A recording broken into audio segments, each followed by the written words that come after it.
Sigue sin funcionar el micrófono. Bueno, no sabíamos nada de esto, de esta presentación, nos ha obligado David a sentarnos aquí y ya hemos visto que ha hecho una gran remezcla de DJ, como es un gran DJ. Pues... Bueno, ha hecho una remezcla. Esto está bien porque se está grabando y bueno, aquí tenemos un guión, somos un poco la extraña pareja, ciencia y ficción, yo soy ficción, él es ciencia y solemos hacer pues una sección cuando nos deja David. O cuando nos place, más bien, David nos la pide y nosotros de vez en cuando accedemos y la hacemos. Bastante friki, por cierto. Pero que está muy bien, que bueno, que yo creo que gusta a la gente un poco frescura, ¿no? Creo que es una pena. Esta es nuestra última sección, por lo menos en Dimensión Límite. Ya es para ti y para mí, tú ya has venido de luto, por lo que observo. Sí, voy de negro y me preguntas el por qué. O sea. No, efectivamente, creo que el por qué ya lo sabemos. Bueno, somos un poco la extraña pareja, Jack Lemmon y Walter Matthau. Me pido Jack Lemmon. Y bueno, es un tema que yo creo que es interesante, este tema de los submarinos, tal vez poco conocido. Las películas que conocemos además son bastante genéricas, la del Octubre Rojo, Marea Roja y poco más. Entonces hoy queríamos hacer algo diferente, sobre todo por el que tengo aquí a mi derecha, por Iván, porque Iván es una persona que ha estado 6 años en la Marina con submarinos, con un sonar, esos que se ponen con los auriculares intentando escuchar algo, si es así, porque ya nos explicará. Es cierto, las películas. Entonces, claro, una persona que ha estado, le propuse a Iván, ¿no? 6 años bajo las aguas y recorriendo esos mundos, que todo es un mundo y sin duda es auténtico misterio, ¿no? Las profundidades... Sí, sobre todo para nosotros, porque como no tenemos ventana, mira, recorremos por todas partes, pero luego no sabemos dónde hemos estado porque no lo hemos visto. Entonces yo solo conocía los reportajes de Cousteau y lo que me contaba Iván, entonces con estas referencias había que... Y decidimos, pues bueno, creíamos que era buena idea hablar de los submarinos. Y bueno, hacer un poco un recorrido histórico a través del cine, porque es bastante curioso también, en orden un poco cronológico de lo que son las películas de submarinos, y luego Iván hablar un poco de lo que ya sería incidir en temas técnicos, ¿no? Sobre todo dudas que a mí soy el primero que me surgen, dudas de todo tipo, ¿no? Desde el periscopio, si realmente es así como lo vemos, cuándo se puede subir o bajar, bueno, etcétera, ¿no? Hasta todo tipo de circunstancias o la propia vida marina bajo las aguas, que surgen muchas dudas, ¿no? Entonces, bueno, creo que vamos a intentar hacerlo de la manera un poco ordenada, una especie de 3 bloques. Un primer bloque, un breve orden cronológico de lo que sería la historia del cine en cuestión de submarinos. Luego otro bloque ya que sería un poco analizar lo que comentaba ahora mismo, que es el tema de lo que ha vivido más Iván y preguntarle un poco a Iván todo tipo de dudas que podamos tener, que nos vayan surgiendo también sobre la marcha. Y luego un último bloque, que es el preferido de David Cuevas, que siempre me obliga un poco, yo encantado, a hablar de él, que ya es el tema de los bichos abisales y de las películas bizarras. Es una pequeña sección dentro de la sección, películas olvidadas, normalmente clásicas, y bueno, que siempre también nos sorprenden. Todo un clásico, por supuesto. ¿Cómo? Todo un clásico. Todo un clásico. Oye, perdona David, un tema técnico, ¿se me escucha bien por allá? ¿Por el tema de la grabadora que me has comentado antes? Se escucha perfectamente. Ah, vale, muy bien. Entonces, pues nada, y luego para finalizar, pues lo que comentaba, ¿no? El tema de los bichos subacuáticos, que van a ser bastante feos, por cierto, y bastante graciosos. Bueno, pues empezamos, como comentaba, por orden cronológico. ¿Cuál fue la primera película de submarinos o que aparecía un submarino? Esto, por supuesto, es un fotograma coloreado a mano, que es bastante laborioso y vemos que es muy bonito, ¿no? Como se ha coloreado a mano. Esto es una película de apenas 20 minutos. Y bueno, yo lanzo la pregunta, ¿qué año creéis, más o menos, que pudo ser la primera película sobre submarinos? A ver, más o menos, lanzar algún año. Alguna valiente. La década de los 30. 1930 apuntan por aquí. A ver, ¿quién da menos? ¿Quién da más o quién da menos? ¿Quién da mucho menos? 1896. Uy, es un año después ya de los Lumière, ahí. Pues es un poquito más tarde, pero casi, muy bien, casi. muy bien. Has estado ahí agudo porque realmente fue muy pronto donde pudimos ver un submarino. Y es Viaje a través de lo imposible, una película de Georges Méliès, una película francesa. Y atención, 1904. La primera película en la que, por cierto, Diego Cortijo sería un buen protagonista de esta película porque nos habla de la sociedad, de una sociedad geográfica, de viajantes, de viajeros, francesa en este caso, que en 1904 hacen un recorrido, digamos, también a través de muchos países, pero a través no de lugares, sino más bien de medios de locomoción o medios de transporte. Entonces, pues en un principio comienzan esta gran odisea en un tren, luego después de ese tren será un coche entre comillas, de la época, ¿no? Que más bien parece una nave con ruedas, ¿no? Allá van todos descapotables. Es curioso que se da también la misma circunstancia que continuamente es un viaje accidentado. Se van pegando golpes por todos los sitios, bastante gracioso.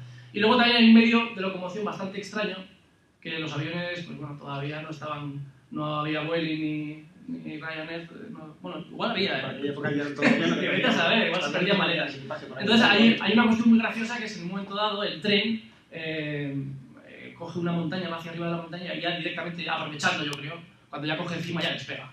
Entonces despega ese tren de esta película y llega hasta el sol. Se lo come el sol, se lo traga, hace el sol ahí con una boca muy graciosa. El Georges Méliès, Además, claro. sí, Georges Méliès, y además es un juego muy bonito, muy artesanal, es una película muy artesanal, son decorados, muy teatral, pero está bastante bien logrado, ¿eh? Y el sol se come el tren y luego pues parece que le ha sentado mal la comida, le ha sentado un poquillo mal el menú y lo vomita. Y cuando lo vomita aparece también un arcón de estos de hielo, que los meten ahí para que no se quemen, los meten en la y luego están todos congelados. Es una película muy graciosa. Y luego de ahí, ya no se sabe de dónde, aparece un submarino, que es este que vemos aquí, y lo lanzan desde el sol, como lo ha vomitado, tienen que echarlo fuera, y lo lanza al retrete, que en este caso es el mar. Entonces lo lanzan al mar, y aquí vemos como ahí aparece un primer, con el ratón voy a señalar, ¿se ve? Sí.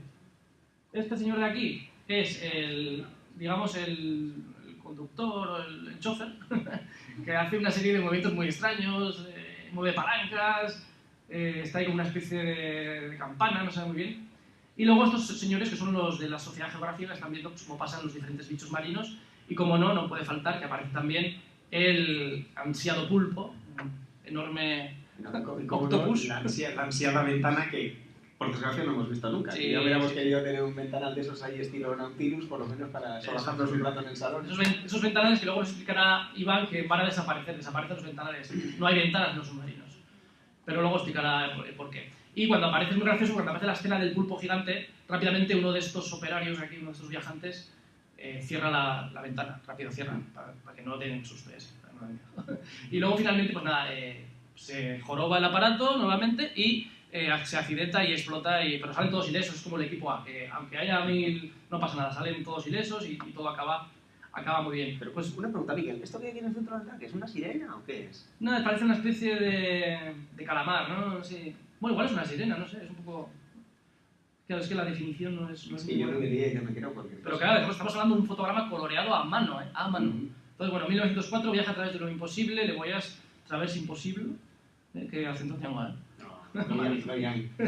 Malísimo. Y luego ya nos iríamos a 1907, nuevamente Georges Méliès, y atención, 20.000 leguas de viaje submarino, que todos la conocemos por la película Walt Disney con Kirk Douglas, pero ya fue el primero, Georges Méliès, en esta película que se compone, es muy teatral, más teatral incluso que la primera, se compone como de 3 actos, un primer acto que serían los preparativos y demás, un segundo acto ya que sería el sumergible en sí ya dentro del mar, y además es muy gracioso porque sale el tío del sumergible sin ningún tipo de protección, por supuesto, y comienza a caminar por ahí, se quita la chaqueta, ahí está, espanta a un tiburón o esto que hay por ahí, la estación que espanta, y luego también aparece un caballito de mar, se monta, le intenta domar y el caballito lo tira. O sea, es bastante graciosa. ¿Y de qué año es esta película? 1907.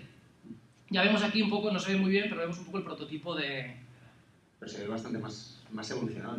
Mucho más definido. mucho más definido. El coloreado, digo. Ya parece, yo creo que se acerca más a lo que serían los bocetos, ¿no? de Verne, ¿no? Un poco... Sí, no, la verdad es que sí, más que a los bocetos de Verne casi se parece mucho más a un submarino de época. No te pones a 1907, a mirar el Peral, un submarino de 1880 y algo que está todavía en Cartagena, el casco, así a base de remaches. Casi parece, si te fijas, los remaches del casco del Titanic o cualquier... Es verdad, hay muchos remaches. de la época.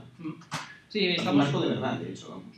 Y si quitamos la hélice esa extraña que tiene ahí a prueba. Un fotograma, por cierto, que tiene bastante buena resolución. Y bueno, esta película además se puede ver, ¿eh? En internet es fácil de ver, dura unos 20 minutos. Y yo creo que está disponible, vamos. Oye, ¿se puede ver la otra que...? La primera, también. sí, Lo que pasa es que es muy mala calidad, ya te pasaré el enlace. Hay alguna página especializada, pero se ve muy mal, se ve muy mal. Pero bueno, se puede apreciar. Son también unos 20 minutos la primera película de 1904. Luego ya pasaríamos a 1900... Bueno, hay varias. Ya en 1910 hay varias, lo que pasa es que no he conseguido ver ninguna de 1910, pero había como 4 o 5. Quiero decir que no había... La lista que me La mandaste lista era es súper grande. alucinante. Yo contabilicé en total, bueno, a lo largo de todos los años, más de 150 películas. Y eso está bien. Lo ¿no? que sorprende es que en la primera década del siglo hubiese tantas. Vamos, el submarino Sí. como... O sea, como objeto a lo mejor tenía 20 años o no llegaba a tanto, pero un avance muy rápido, casi tanto como el del avión. Fíjate que el primer vuelo es en 1903 y ya en 11 años más tarde ya se está matando la gente con aviones en el aire. Sí, además esa ansia de viajar en estos nuevos artefactos ya se ve plasmado, ¿no? Sí, en Pues, aquella época éramos unos echados para adelante. no, y además no hay miedo, ¿no? En continuamente probar y probar y probar y accidentarte y volver No, es que se acabaron las fronteras, entonces la única que nos quedaba era la tecnológica. Bueno, aquí vemos a este que es Chaplin, ¿eh? No parece, ¿verdad? Es Chaplin, el de bigote Sí, Charles Chaplin. Es su hermano, es Sid Chaplin. Es que Pues parece que Chaplin, se ha comido algo. Pues este, sí. Este es el hermano, es Sidney Chaplin, es el hermano de Chaplin. También se parece a Hitler, también que decirlo. Sí, bueno, en aquella época también. Tienes un bigotillo así. Bueno, este es un bigote un poco cutre, ¿no? Pero bueno. Esta es una película es de humor, está bastante bien. Esta también la he visto y es bastante interesante. Bueno, se trata de un tipo que es un cocinero de un barco que yo escucho una conversación que van a robar un barco lleno de oro y van a utilizar para ello un submarino. Entonces, bueno, se disfraza, tiene mucha picaresca, se disfraza de almirante y bueno, sabiendo lo que hay y bueno, y viaja con esos delincuentes para coger el oro y tal. Y bueno.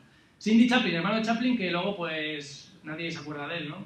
Cayó en el olvido, realizó alguna que otra película, sobre todo en esta época de cine mudo y bueno, y ahí está, ¿no? Esta comedia que queda para la historia, A Submarine Pirate, ¿no? Y por cierto, ese objeto extraño que tiene en medio es lo que llevo un rato intentando descifrar lo que es y no lo... Sí, ya sé que en todas las películas de submarinos todo aparece increíblemente lleno de válvulas, de discos para girar, grifos, etc. Claro, yo en un principio pensaba que era un periscopio, pero no, es como, son una especie de, ¿no? Tú sabrás mejor que yo. Un tubo lleno de válvulas, te diría. Sin más, y se mueven y fuera, para arriba, para abajo. Vamos, es lo que los yankees llaman una prop. Para una película, vamos, no sé cómo se llama en castellano eso, un objeto que se utiliza en una película. Un atrecho, ¿no? Eso, un objeto de atrecho. Muy bien. Bueno, y aquí en esta época hay diferentes películas, recuerdo también una relacionada, bueno, estamos hablando ya de 1917, y hablando de 1917 hay que hablar de la Virgen, ¿no? Las apariciones y tal, de Fátima, entonces al hilo de las apariciones de Fátima surge una película sobre Guadalupe, bueno, en torno a la Virgen de Guadalupe y demás, que utiliza el trasfondo de los submarinos para hacer eco de aquello. Yo creo que también está un poco remezclado aquello con el hundimiento en Lusitania, sí, etcétera, ¿no?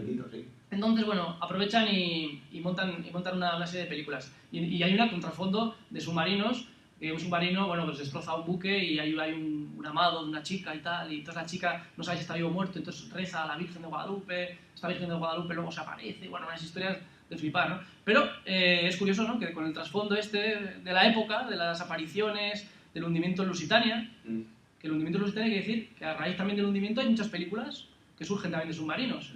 El Lusitania era un transatlántico tipo Titanic, ¿no? Parecido. Eso era su rival. Era su rival. Era su rival absoluto. Aquí tenemos a Iván que escribió, pues yo creo que el mejor libro que hay sobre Titanic. Entonces, bueno, pues... Es el único que la ha leído, creo. Tú y el editor. No lo he terminado. Ah, no, es broma. El editor tampoco, Venga, publica el tal paz, macho. Bueno, resulta que claro, estábamos en la Primera Guerra Mundial, los alemanes estaban ahí, los lobos de mar, por ahí con sus submarinos. Ya eran submarinos, yo creo que ya diésel, interesantes, sí, ¿no? Ya era una cosa... O sea, había pegado un avance tecnológico en un par de años. O sea, ni siquiera los submarinos que había en 1914, a los que había en 1918 cuando acabó la guerra, era un salto tecnológico increíble, ¿verdad? No se reconocerían unos con otros. Pero pasó con todos los aviones, esos cachivaches de tela con armazones de madera que empezaban a volar al principio de la guerra, comparado con ya esos triplanos que había al final de materiales mucho más avanzados y capaces de hacer maniobras que 4 años antes eran imposibles. La ciencia en aquella época avanzó una barbaridad. Claro, ¿qué es lo que ocurrió? Que, bueno, pues hay una conmoción, ¿no?, mundial, yo creo, cuando un submarino alemán con un torpedo de 150 kilos o algo así sería. Serían 150 kilos, pero de explosivo. De explosivo. Claro, si el pepino tendría 2 toneladas mínimo. Lanzan un torpedo a un transatlántico con civiles. Entonces, pues 2000 y pico personas que viajaban ahí y mueren 1200 más o menos. Una catástrofe. Bueno, aquí sí puedo defender a los compañeros. Transportaba munición, material de guerra, varios centenares de militares. Bueno, sí, había un par de civiles también ahí. Claro, Que se acoplaron. claro, lo que se habla es que había una carga, se habla que había una carga secreta y que hay otra doble explosión no muy explicable. El diario de a bordo del submarino, de hecho, creo que era el U-17, si no me falla la memoria, pero me puedo equivocar. U-20 creo. U-20. Creo que sí. Sí, era un número bajo. En el diario de a bordo está perfectamente claro, describe la explosión del impacto del torpedo, todo cómo fue la maniobra, cómo se lanzó y de paso cómo son las explosiones secundarias, que eso suele ocurrir o bien le das de casualidad en una caldera, oye, qué buen tiro, ¿no? Y estalla, o bien le das en un pañol de municiones, que es lo más probable. El tipo de explosiones que hubo estaba claro que ese barco estaba lleno de armamento. Vale, al hilo de además... Y el Lusitania, uff.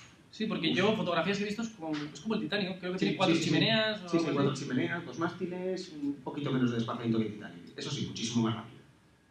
Lo digo por la leyenda urbana, aquella de los récords del Titanic. Eso sí, yo siempre tengo que... que barrer para casa. Hombre. Desmitificar, porque es la realidad, ¿no? Porque has vivido en fuentes, bueno, pues anglosajonas, ¿no? Por así decirlo, ¿no? Sí, vamos, sobre todo los planos de los propios arquitectos.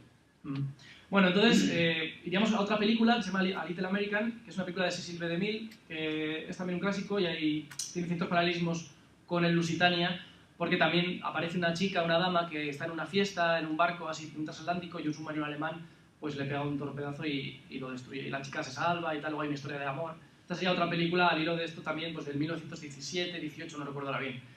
Luego tendríamos una que es muy interesante, que yo comenté a Iván, que es bastante difícil de conseguir, que se llama The Evil Diffusion, que esta es muy interesante, que aquí yo creo, puedes que me equivoque, pero es la primera referencia que se hace sobre guerra bacteriológica en el cine, por así decirlo, al menos en el submarino seguro, que es que se habla de que un submarino, un barco alemán que es de un doctor, un científico, siempre hay científicos alemanes, malísimo, por lo que la película británica, malísimo, que transporta a Estados Unidos, atención, transporta la sífilis. Entonces hay que destruirlo como sea. Entonces hay también una serie de submarinos que van detrás del barco para hundirlo, ¿no? Entonces, bueno, parece que estamos, además, en plena... Bueno, ya acabando... Pero te iba a decir, ¿en qué año? Porque 1918. Ya habían entrado los americanos. Vale. Pensaba que decir la sífilis. La sífilis no, la sífilis, el mal napolitano, ya, al español, ¿cómo quieres que le llamemos? Llevaba ya un rato. Y luego, pues bueno, también hay otra película que se llama A Woman of Misery, de 1920, con Francis Ford, el hermano de... Estamos de hermanos hoy también. El hermano de John Ford, que era un tipo también interesante, una vida interesante la de este hombre, que empezó como encendefarolas de aquella época, y bueno, y tuvo cierta carrera importante en el cine, aunque luego su propio hermano no lo recomendó para ciertos castings, e incluso no dijo que era su hermano, o sea, hay cosas que son curiosas, sí. Era el peculiar carácter irlandés de John Ford. Bueno, el caso es que Francis Ford dirige una película que se llama The Woman of Misery, como decía, pero que luego venía de una serie que se llama Lucille Love, una serie que es la primera serie, o teleserie, que se hizo en Universal Studios ya en el año 18, una serie muda, por supuesto, que fue el primer gran éxito de la televisión en Brasil, porque fue la primera que se exportó a Sudamérica. Y fue una serie que tuvo cierto éxito, de 14 episodios, los cazapelículas, pues eso, la están cazando, es una pieza bastante codiciada, son 14 capítulos, creo que se conservan 6 o 7, y hay muchos capítulos perdidos de esta serie que se trasladó al cine, en la que habla también de submarinos, de dos hombres que rivalizan por una mujer, los dos están enrolados en la marina, bueno, es una serie, es una película que habla de una serie de amoríos y tal. Pero te refieres a una serie como pueden ser las series de televisión. Sí. Es la primera serie de Universal Studios, la primera serie que se crea. Entonces ven que funciona, eso es, ve que funciona y bueno, y esto. Entonces la exportan a Brasil y en Brasil fue todavía más éxito que en el propio Estados Unidos. Sí, luego en Latinoamérica las series empezaron a tener mucho éxito y a extenderse más. Sí.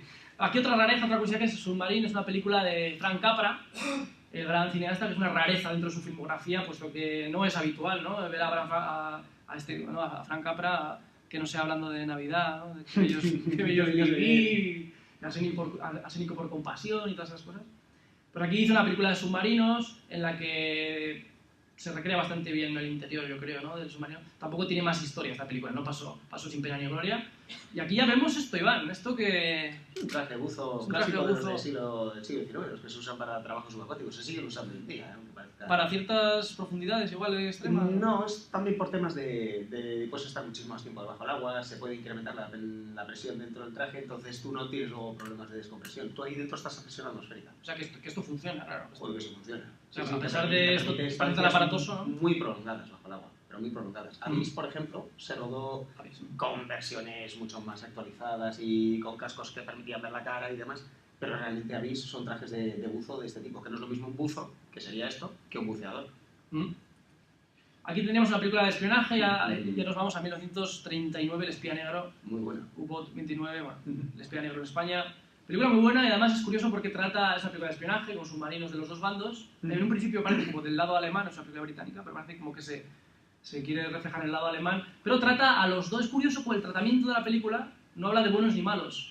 Todos desconfían de todos. Efectivamente, todos desconfían de todos. El malo es la guerra, aparece en esa película. ¿Cómo se nota la época? En 1939, probablemente un par de meses antes de Eso que es. todo hiciera pum. Prebélica, pero ya con ambiente totalmente bélico. Y que... Sí, con ambiente de a ver si hay suerte y todavía podemos evitarlo. Una película bastante curiosa que gana con los años y creo que es bastante recomendable, es muy fácil de conseguir, vamos, relativamente. Y además es extraña, porque la parte así de espionaje es un poco difícil, un poquito imposible de creer, pero oye, la parte operativa y demás, y además tratándose de algo de la Primera Guerra Mundial, es bastante, si quitamos dos o tres cosas, bastante realista. Sí, porque además no es íntegramente del ejército, ¿no? Porque intervienen también civiles, Sí. hay una familia, un matrimonio... Esa parte ya es un poquito más, casi me recuerda a mí a las pocas comedias que hizo Hitchcock. Pero lo que es la primera parte y el final, además parece ser que utilizaron algún barco de época porque ya llama la atención, dices 1969, pues eso es un submarino de la Primera Guerra Mundial. Pero algo debieron conseguir, probablemente algún submarino alemán de esos capturados a cuenta del Tratado de Versalles. Otra película en plena Segunda Guerra Mundial sería esta de Phantom Submarine de 1940. Bueno, aquí pone terror, no es que sea de terror, el terror no es así, no es tal. Pero es una película que habla sobre una constante que también se repite en muchas otras películas, que es el paso por el Canal de Panamá. ¿Qué tiene el Canal de Panamá? Pasar un submarino por el Canal de Panamá. Sí, eso es lo que aquí refleja. Yo eso te lo digo, es imposible. Pues eso aquí lo Eso es refleja. imposible porque el Canal de Panamá va por esclusas. O sea, el Pacífico y el Sí, Atlántico sí, tienen sí. una diferencia de altura terrible. Entonces, claro, si tú estás debajo del agua, muy bonito, tú estás ahí oculto, pero si nadie te abre la puerta no puedes pasar. Ahí te puedes quedar toda la vida. Pues hay referencias incluso en películas recientes como U-Boat. Porque la meningitis que se contagia, dicen que aparece por... No sigas porque es que me he quedado a mitad de la película, me quedan 3/4 de hora. Bueno, da igual. Vale, meningitis, ya me las Mira, ahora que hablas de meningitis, es que si nunca no vale para nada los guiones. Lo de la meningitis... Sí, ya te lo he dicho, digo, ¿para qué vas a gastar tiempo? Lo de la meningitis yo creo que esto que tendrías que aclarar. O sea, es que una cosa me he preguntado yo, ¿qué protocolo de actuación se sigue en un submarino cuando hay una enfermedad de estas víricas o, bueno, epidemias? Porque ahora estás ahí metido y... Esta sí que es buena. O sea, aquí no te puedo contestar con conocimiento de causa, pero sí por lógica. Aquí lo que sería, además, hombre, si tienes la suerte de que sea en un submarino, ahora que me estoy dando cuenta, en un buque de superficie es más complicado, pero una cuarentena en un submarino, coges, dejas el barco ahí en el puerto, te aseguras de que nadie se acerca, lo dejas hermético y lo único que haces es captar aire para que la gente respire, simplemente, y mantener la cuarentena o hasta que se pase la enfermedad, hasta que todo el mundo se muera. Tú pones tu bandera amarilla de que tienes una enfermedad dentro y la bandera creo que es también con un triángulo amarillo y negro o azul, amarillo y azul, avisando de que tienes una enfermedad contagiosa a bordo y que no se acerque a nadie. Eso es lo que harían. En un submarino sería evidentemente mucho más fácil, claro, contenerla. Eso sí, también sería mucho más fácil que no saliera vivo nadie, claro. ¿Triángulo azul te pone un brazalete? No, arriba. Ah. Me imagino lo que sería izar el telescopio, el mástil más alto que tuvieras y plantar las dos banderas de señales ahí. Te voy a decir que muy chungo lo del triángulo azul, porque creo que era lo que ponían los campos de concentración a los apátridas, ¿no? Triángulo azul. Azul ahora no me acuerdo. Creo que era así, apátridas, creo. Pero esos políticos tal vez. Creo que No sí. me acuerdo. El amarillo era los judíos, ¿no? Bueno, aquí tenemos acción en el Atlántico Norte. Hay otra que es Ah, duelo en el Atlántico Norte, que es otra de Michun. Es parecido el título. Sí. parecido. Yo pensaba que te referías a Michun cuando me pasaste Sí, la no, lista. esta, me acordaba de la de Boba. mira, viene muy bien Ya comentar hemos esta hablado, muy buena. porque por el tema de la operación redoble de tambor. Ah, Porque eso es muy bueno. Eso es, no conocemos. Sí, mi realmente. operación favorita de la Segunda Guerra Mundial. Entonces, claro, ¿qué pasa? Que los alemanes estaban cosiendo a los Los americanos. santos tiempos felices que llamaron los alemanes. 1941-42. Principios del 42. Bueno, los alemanes llegaron a la costa este de Estados Unidos, es así, Hacer tiro al blanco. a hacer tiro al blanco y a cargarse todos los cargueros y todos los suministros, la logística que pasaba por ahí. Ah, qué buenos tiempos. y se cepillaron un montón de, bueno, de embarcaciones. Y se dice, no, hay propios vivos incluso, bueno, vivos, no sé si eran vivos, que comentan que escuchaban el sonido de los coches pasando por las carreteras efectivamente, desde el además, submarino. una de las cosas, los americanos tan infantiles como han sido siempre para ciertas cosas, claro, tú los americanos en aquella época no era lo mismo, claro, era un país muy aislacionista que, vamos, el hecho de meterse en guerra a un americano le ponía, yo meterme en guerra, hay que dejarles que se maten entre ellos. Pero claro, cuando al final tuvieron que entrar a la Segunda Guerra Mundial, cortesía de los japoneses, pues no tomaron ninguna medida. O sea, ¿qué es esto de andar apagando las ciudades por la noche? Anda, eso deja lo que lo hacen los ingleses, que son muy raros. Entonces, claro, los alemanes se dedicaban a cazar de noche los barcos americanos porque se veían contra las gigantescas ciudades americanas completamente iluminadas, con aquel tráfico, los coches con las luces pasando por las autopistas. Entonces, lo que hacían los alemanes era, dice, vale, ahí hay un barco, pero se ve perfectamente, iban tirando torpedos, cañoneando, hacían lo que les daba la gana. Le llamaron la segunda época feliz porque estuvieron cazando lo que querían. O sea, llegaban los barcos, se les acababan los torpedos, se les acababa la munición y los pobres se tenían que volver desesperados porque ya no les quedaba nada con qué matar a nadie. Y los americanos estuvieron así durante meses sin espabilar, fue una carnicería, lo pasaron muy mal. Y de hecho los británicos sufrieron bastante porque, claro, todo lo que les hundían a los americanos en la costa era material que no les llegaba a ellos. Los británicos estuvieron a punto casi de morirse de hambre. Bueno, algo que nos ocultaron a todo el mundo, yo creo que es esta invasión, entre comillas, del este de Estados Unidos por parte de los alemanes, y que, bueno, lo solucionaron a base de propaganda bélica, propaganda cinematográfica, y una de estas películas en plena Segunda Guerra Mundial es Bogart aquí, pues que no se rinde, que le hunden el barco, pero vuelve un submarino alemán, pero vuelve otra vez a la mar, a pesar de los problemas, y vuelve y tal, porque es americano y tal. Y entonces es una película pues curiosa porque justo cuando empieza a resurgir con aquel mayo negro, ¿no? Era un mayo negro para los 43, creo que fue, para los alemanes. Y bueno, esa relación curiosa del cine, ¿no? Con la vida real. Y tanto, ¿no? Creo que pasaron de 12 o así hundimientos, la media creo que eran 7 u 8 hundimientos de submarinos alemanes al mes, y creo que se pillaron ese mes 42, 43, una burrada, ¿no? Sí, en las intros estas también de muchas de las películas, que ahora se ha puesto muy de moda, las intros en los videojuegos históricos, porque hay una introducción, una voz en off y tal. Sí. Y por ejemplo en Das Boot es increíble, como dice, de 40.000 soldados alemanes que se enrolaron y tal. Marinos, si no te importa. Son de soldados oficiales. No estoy en la onda. Eso, aunque lleve camiseta verde, no te confundas. Bueno, marinos, es que la marina ¿no? es un poco pique, ahí hay pique, ¿no? Un poco, sí. Hay pique. Sobre todo en los puertos, ¿no? También, sí, la verdad es que, ¿sabes lo que pasa? Que sí, el uniforme nuestro es más bonito, entonces en el puerto es lo que tiene. ¿De blanco? ¿Tú has estado alguna vez así, de blanco? Uy, buenísimo. ¿Como el muñeco con la tarta? Pues sí. ¿Sí? No, sí, no, la de blanco en la tarta suele ser la chica, no es por nada, el chico suele ir de negro. Pero el pelo con esa melena así, ¿no? No, va a ser que la melena no. Eso me da rabia, yo estuve una semana de traductor en el U-23, en un submarino alemán, eso sí que era igualito que las botas. Me daban una envidia porque nosotros íbamos todos con la cabeza rapada y ellos con coleta, con pelo largo, eso sí, ¿no? Con tonterías de estas de revistas de policía y demás, que bonitos tienen los botones, como andaban nosotros no hacían, pero luego los tíos eran insuperables, eran buenísimos. O sea, mientras el resto estábamos ocupados cortándonos el pelo y teniendo el uniforme bonito, ellos estaban ocupados haciendo la guerra, claro, es que los tíos eran insuperables. Lo que no sé es cómo perdieron la Segunda Guerra Mundial. Porque vamos, no sé si eran 16, 18 tíos, los que iban en el barco y los gestionaban todo ellos solos. Aquí tenemos otro fotograma de la película, bueno, cartel pintado a mano, esto es maravilloso, esto es arte, vamos, a mí me encanta, ¿no? Es tan colorido, ¿verdad? Anda, sí es el mismo actor de la otra película, ¿no? Sí, es acción en el Atlántico, es otro cartel de la misma película, sí. Aquí alerta en el submarino también, otra de aquellas películas de espionaje. Qué bonitos carteles, la verdad que me encantan. El submarino fantasma también. Y que no he conseguido, esta sí que no he podido con ella. Sí, se resiste. La verdad que sí. Mystery Submarine también es la historia de aparentes traiciones. Y es curioso cómo en algunas de estas películas ya aparece la primera también un poco, no sé, referencia a la huida argentina. Esto es curiosísimo. En estas primeras películas ya comienza a hablar de una posible base secreta de suministros en Sudamérica, no te dicen Argentina, te dicen Sudamérica. En México también se establece, no recuerdo ahora qué película era, creo que era, lo tengo por aquí apuntado, sí, en Mystery Submarine, del 50. En el 50 ya habla de que hay una estación en México y tal vez se plantean bajar a Sudamérica. O sea que ya estamos hablando de que, bueno, aquí estamos ya después de la guerra, ¿no? Pero estamos hablando ya que en Alerta Submarino yo creo que es la primera, de 1943, es la primera vez que ya se expone el que los alemanes tengan una base en Sudamérica. Esto es interesante porque luego ha habido ríos de tinta, de que tal... Sí, sí.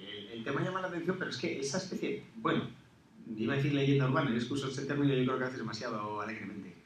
Es una falsa creencia, pero que tiene toda la lógica del mundo. Porque al final de la Segunda Guerra Mundial, muy acabada la Segunda Guerra Mundial, de hecho, los alemanes se rindieron el 7 de mayo del 45, si no me falla la memoria, y todavía a finales de junio del año 45 apareció un submarino alemán en mitad del Río de la Plata que se entregó a los argentinos. Argentina que, curiosamente, estaba en guerra con Alemania. Les convenía para poder entrar después en la OTAN, entonces Argentina le declaró la guerra a Alemania. Y todavía, en el mes de octubre, cuando los japoneses, que fueron los últimos en rendirse, ya hacía 2 meses y en 2 meses que se habían rendido, pues apareció, con toda su chulería, otro submarino alemán en mitad del Río de la Plata, que llevaba navegando a lo mejor 7 meses, que yo no sé dónde habrán sacado comida esos tíos, y allí se plantaron. Y claro, eso unido a que muchísimos nazis, altos jerarcas del partido, de la Wehrmacht, de las SS y demás, pues claro, acabaron en Argentina. Sumas 2 y 2 y medio planeta cree que Hitler escapó en un submarino a Argentina. Claro, así que, mira, ahora tendría que tener casi 200 años el pollo, pero todavía se sigue hablando de que Hitler sigue vivo en Argentina. Bueno, sí, cada vez estas cosas se aprovechan para crear estos libros tan magufos como nos gusta a nosotros decir. Pues esa la verdad, palabra, ese término, magufo. Mucho magufo por aquí. Cuevas, ¿dónde estás? Bueno, y ahora, a Cuevas le pediría, por favor, hay una... Aquí estoy y no soy ningún magufo. Hablo Dios. Bueno, es la voz, los super tacañones. Señor Cuevas, por favor, hay una sintonía por ahí un poco... Digamos, no es el momento, pero es un poco una película bizarra sobre Surgió del fondo del mar. No sé si estoy como lo ha apuntado por ahí para meter esa introducción. Es que no quiero impactar ahora con lo que viene a continuación. Bueno, lo vamos a poner ya. Esta. Surgió. El cartel ya explica la película en sí. El cartel lo explica. Surgió del fondo del mar. Traduce, Iván. Surgió del fondo del mar, ¿no? Tiene sentido, es que pensaba que decía la voz. Sí, surgió del fondo del mar. O Sofía de No, Mí, bueno, surgió de debajo de las olas, podría ser. Suena un poco surfero. Bueno, esta película es de los años 50, por supuesto, y bueno, he querido intercalarla un poco aquí para terminar este bloque y ya pasar al bloque duro del señor Figueiras. Y aquí habla pues, de un pulpo pues, muy cachondo que llega a San Francisco y se cepilla todo. Tienes tú con los pulpos. Sí. Es una cosa. Es que además este pulpo no se contenta solo con emerger y cargarse a algún que otro barco o a algún que otro submarino, no. Ya entra a San Francisco, pero es que entra que se arrastra por San Francisco. Y es muy gracioso porque tiene pestañas, es muy bueno. Y el pulpo no sale del submarino. Atención, se carga el Golden Gate. Aquí vemos como el Golden Gate se lo cepilla, lo retuerce. Atisbamos aquí ya las pestañas. Vemos un poco allá de esas pestañas tan graciosas. Pero bueno, está bastante bien hecho. Está bastante bien hecho, la verdad. Por cierto, el de los efectos especiales es el Ray, el de Jason y los Argonautas. Sí, ese se lleva los Ray Harryhausen. Este es el que hizo los efectos, está bastante bien logrado. Primeras películas con efectos que casi parecen... Y aquí vemos como uno de sus tentáculos barre literalmente la carretera. La maqueta muy realista, sí. La maqueta genial. Y lo de las pestañas. Vemos las pestañas. Genial, muy mono. Pero no lo he visto de cría, porque al principio de la película aparece la cría. La cría en un cubo, en un bidón, metida ahí, que es un muñeco ahí que lo mueve alguien con un palo. Y es muy divertido. Luego crece la criatura, ya vemos aquí. Porque mejor dicho, lo de la criatura. Surgió del fondo del mar. Y bueno, y con este acabamos el primer bloque y pasamos a ya algo más serio. Como es hablar ya de películas relacionadas con el mundo de Iván, que es el mundo de debajo de las aguas. Hombre. Torpedo, Run Deep. Película que yo, claro, como no tengo ni idea de cómo es la vida en un submarino, digo, ostras, me gustó mucho, la veía bastante realista, una serie de experimentos de inmersión que tienen curiosos. Es que pero me dijo Iván... Parte de la película es una patraña, pero parte de la película es muy cierta. ¿Esta de qué años? No, esta no es durante la guerra. Del 58, es. Del 58. Y bueno, gran parte de la película sí que se basa en un hecho histórico bastante grave, que no les pasó solamente a los americanos, también les pasó a los alemanes. Que es que después de jugarse el pellejo, acercarse a un barco, obtener el tiro perfecto, realizarlo y dar en el blanco, resulta que no explotaban los torpedos. En el caso de los americanos es porque ellos tenían espoletas de impacto, o sea, la espoleta es un pequeño explosivo que hace que la carga principal del torpedo explote. Resultado, con eso si consigues impactar en el barco, pues teóricamente tiene que explotar. Pero claro, si te falla la espoleta, el torpedo golpea contra el barco y directamente se hunde. El barco es como si hicieras un golpecito con un pequeño tubo de hierro. Y eso causó que muchos submarinistas americanos acabasen en el fondo, hundidos por buques japoneses. Claro, ya la preocupación acabó siendo bastante grave. Y lo que consiguieron fue mejorar las espoletas y asegurarse de que los torpedos funcionasen.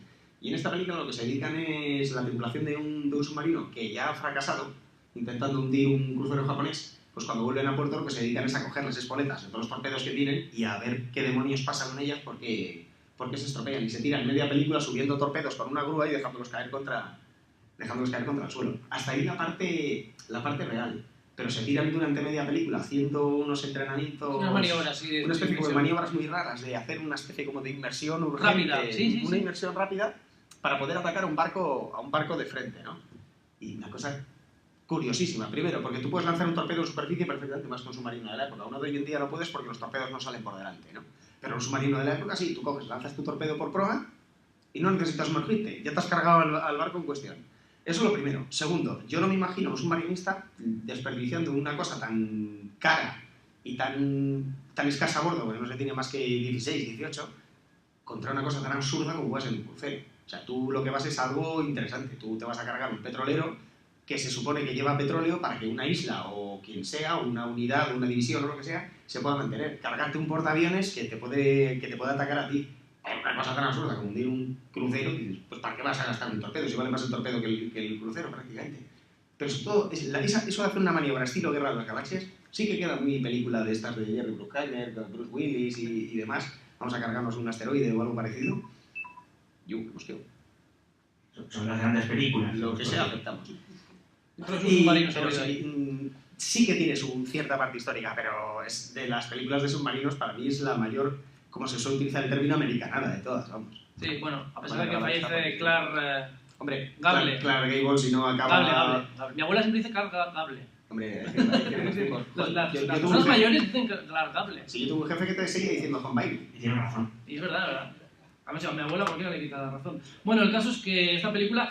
otra cosa también que esta película yo creo que refleja muy bien es el tema de las supersticiones también a bordo, esas supersticiones. Sí, lo de que no porque hay que pasar por el estrecho de Sí, pasar por el sitio aquel. Pero además es que curiosamente lo de pasar por el estrecho aquel era solamente por la presencia del crucero ese, como si yo que sé, ¿no? Sí, si hay un como solo barco ciertas supersticiones, como en películas de barcos, ¿no? Será la primera vez en la vida que un submarino tiene miedo de un único barco. Vamos, ¿Existen supersticiones, Iván, a bordo?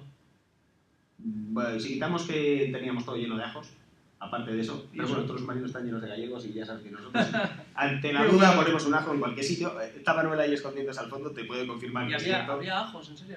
Joder, que se los había ahí en el rincón sonar, vamos. Confirmando que no había ni un solo vampiro a bordo. Confirmado. O sea que hay ciertos códigos ahí también, ¿no? Sí, no tengo muy claro si alguno lo hacía por superstición o ya lo hacías casi por la coña. Ajá. Pero sí que estaba lleno de ajos por todas partes. Eso era muy gracioso, porque cuando venía gente de visita, claro, los ajos tú no los retirabas, claro, te podían durar un mes ahí, ¿no? Claro. Y claro, tú llevabas a alguien llevaba a la novia o a la suegra o a su madre, los llevaba el fin de semana de visita y de repente veían todos los equipos de sonar con un par de dientes de ajo, una ristra o lo que fuera y colgados, se quedaban como... ¿Y esto qué hace aquí? Déjalo. Estación Polar Zebra, David, una buena música que os va a poner ahora David de fondo. Que a ti te encantó esta película. Sí. Es una película que a mí me gusta mucho, es de John Sturges, que es el director de Los Siete Magníficos o también La Gran Evasión, también, por ejemplo. Es un tipo interesante. Una buena música, sin duda, de fondo. Y bueno, pues nos narra las hazañas de, trabaja Ron Hudson, de un submarino que hay una misión, pero también hay una misión secreta dentro de una misión. Que esto, causa bastantes intrigas y llegan hasta el Círculo Polar Ártico, en el que, se ve claramente que es un decorado, pero la película tiene su encanto y tal. Pero según me dice Iván, que yo esto, claro, yo desconozco, las maniobras y cómo trabajan todo, o sea, era como... real, ¿no? Sí, era casi como estar a bordo.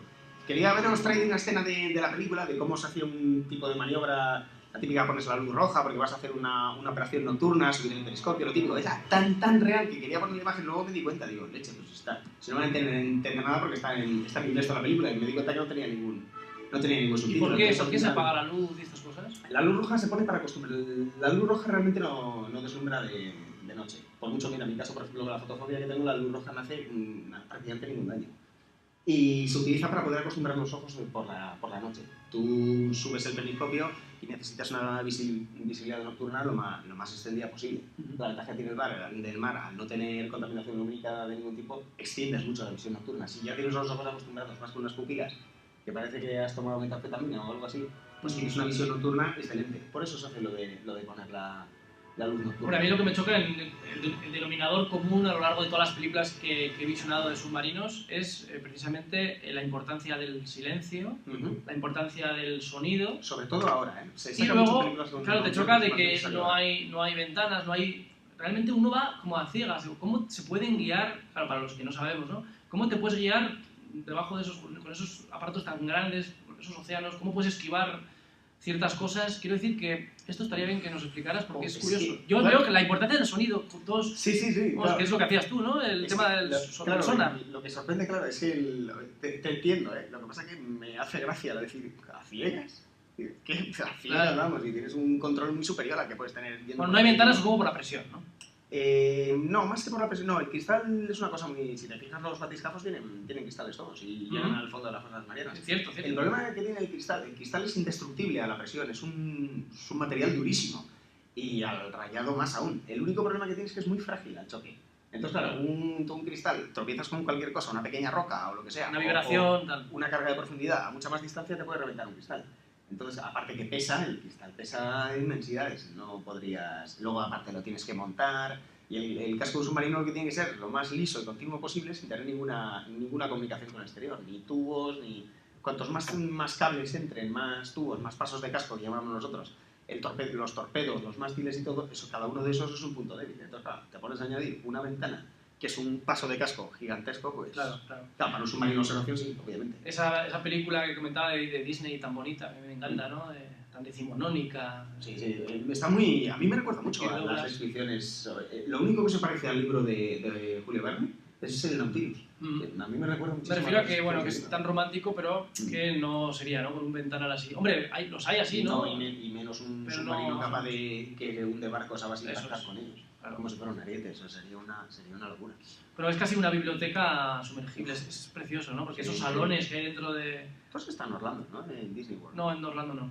California, pero Orlando no Es está. que es ahí donde está el original, ¿no? Bueno, estaba en La Rochelle, que por cierto se cita al principio de Das Boot, en La Rochelle. Bueno, está cerca de Nantes también, que es la Sí, ciudad natal de Verne, y ahí sí que hay un submarino incluso que se puede ver en el puerto. Que tengo unas ganas de conocerlo, digo, pues, Sí, el se único puede ver. lanzamisiles del mundo que se puede visitar. Es el No único sabía. submarino de ese tipo, sí, un monstruo de 150 metros de... Yo lo he visto de pasada y me impresionó bastante. Un clase Le Redoutable, tú eres el del acento gabacho, y tengo unas ganas de verla de la leche, además porque precisamente los búnkers que hicieron los nazis en la Segunda Guerra Mundial, los aliados, eran tan buenos los búnkers que los aliados no consiguieron destruirlos, ni con bombardeos ni nada, y ahí están intactos, y son los decorados que se utilizaron para hacer la película Das Boot, el submarino. Bueno, creo que comentamos esto también hace unos días, bueno, lo comento también, que el submarino... Sí, todavía nos queda... el submarino Vale, de- esta no la pases todavía, que nos queda... Vale. El submarino de esta peli se vendió a la Armada Española Efectivamente. y se rebautizó como Isaac Peral. Efectivamente, el S-32, pero no ese.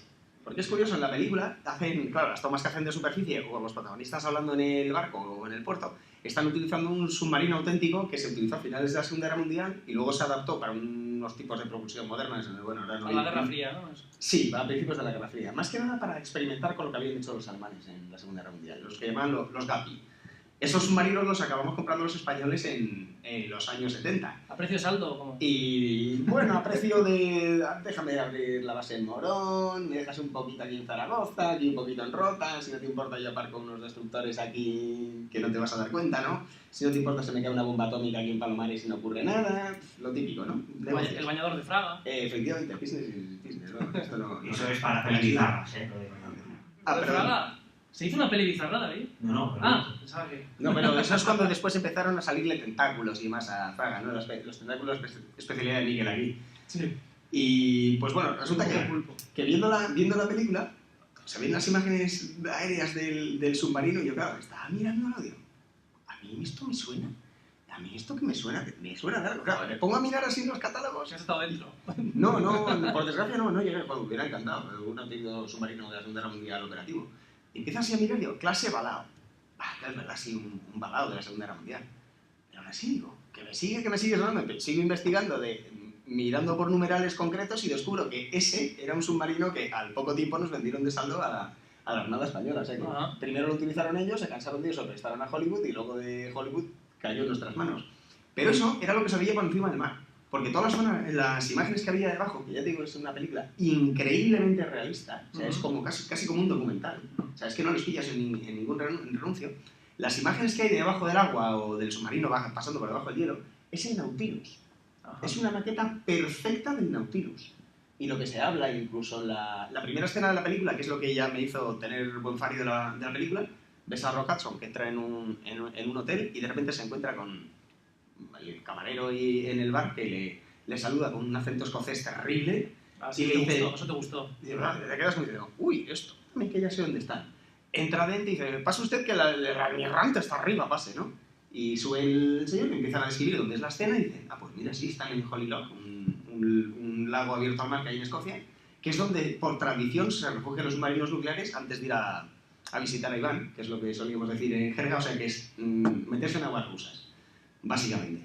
Y bueno, pues, los primeros 3 minutos de película, menudo realismo. Y a partir de ahí, la película va prácticamente en un documental. O sea, las maniobras que hacen a bordo, el vocabulario que utilizan. Es la primera película en la que veo que digan, desde con inclinación de 20 grados, y dices, pasa más. Y empiezas a ver el submarino lo que pasa cuando coges una inclinación de 20 grados. Es que esas cosas en las películas las dicen así como si, vamos a ver, un submarino con una inclinación de 20 grados está bajando así, estás agarrándote a las paredes, que pareces Spider-Man, tienes que comer la sopa prácticamente con pajita porque si no se te cae. Y efectivamente, tú mirabas la escena y era eso, la gente, el patrón ves que va de una cámara a otra agarrándose a las paredes como si fuera Spider-Man, el cocinero se despista y se le empiezan a caer las cosas de las paredes. Se le pasaban bomba ahí, es eso, ¿no? Sí, vamos, se lo pasaban torpedos, sí. Bueno, en Dashboard se refleja muy bien lo que viene a continuación. En Dashboard se refleja lo bien que se lo pasaban, vamos. Es impresionante, ¿no? La humedad, todo. Sobre todo el mal olor, o sea, hay algunas escenas, sobre todo en la versión extendida, en la que sacan lo que es la vida propia de cómo son esas patrullas yo es que no puedo saberlo, no me puedo imaginar lo que es estar en un submarino de ese tipo. Eran más grandes que los nuestros, pero claro, estaban saturados de cualquier tipo de alimento, estaba todo lleno, no había sitio ni para dormir. No es que estuviera en la cama caliente, es que había camas que las compartían 3 tíos. Sí, eso lo describe bien la película, además. Aquí vemos al fantasma, que le llaman. Al fantasma, sí, al jefe de máquinas. Sí, el jefe de máquinas. Y me ha parecido un fotograma muy significativo, porque yo creo que describe en un fotograma la película, ¿no? Describe en un fotograma la película. Alarma. Eso además es un oficial. Eso, si no me equivoco, el jefe de máquinas era un teniente de navío, una cosa por el estilo. Sí. Bueno, en España, el teniente de navío, el jefe de máquinas, no se mete ni siquiera en la sala de máquinas, no se le vaya a manchar la camiseta.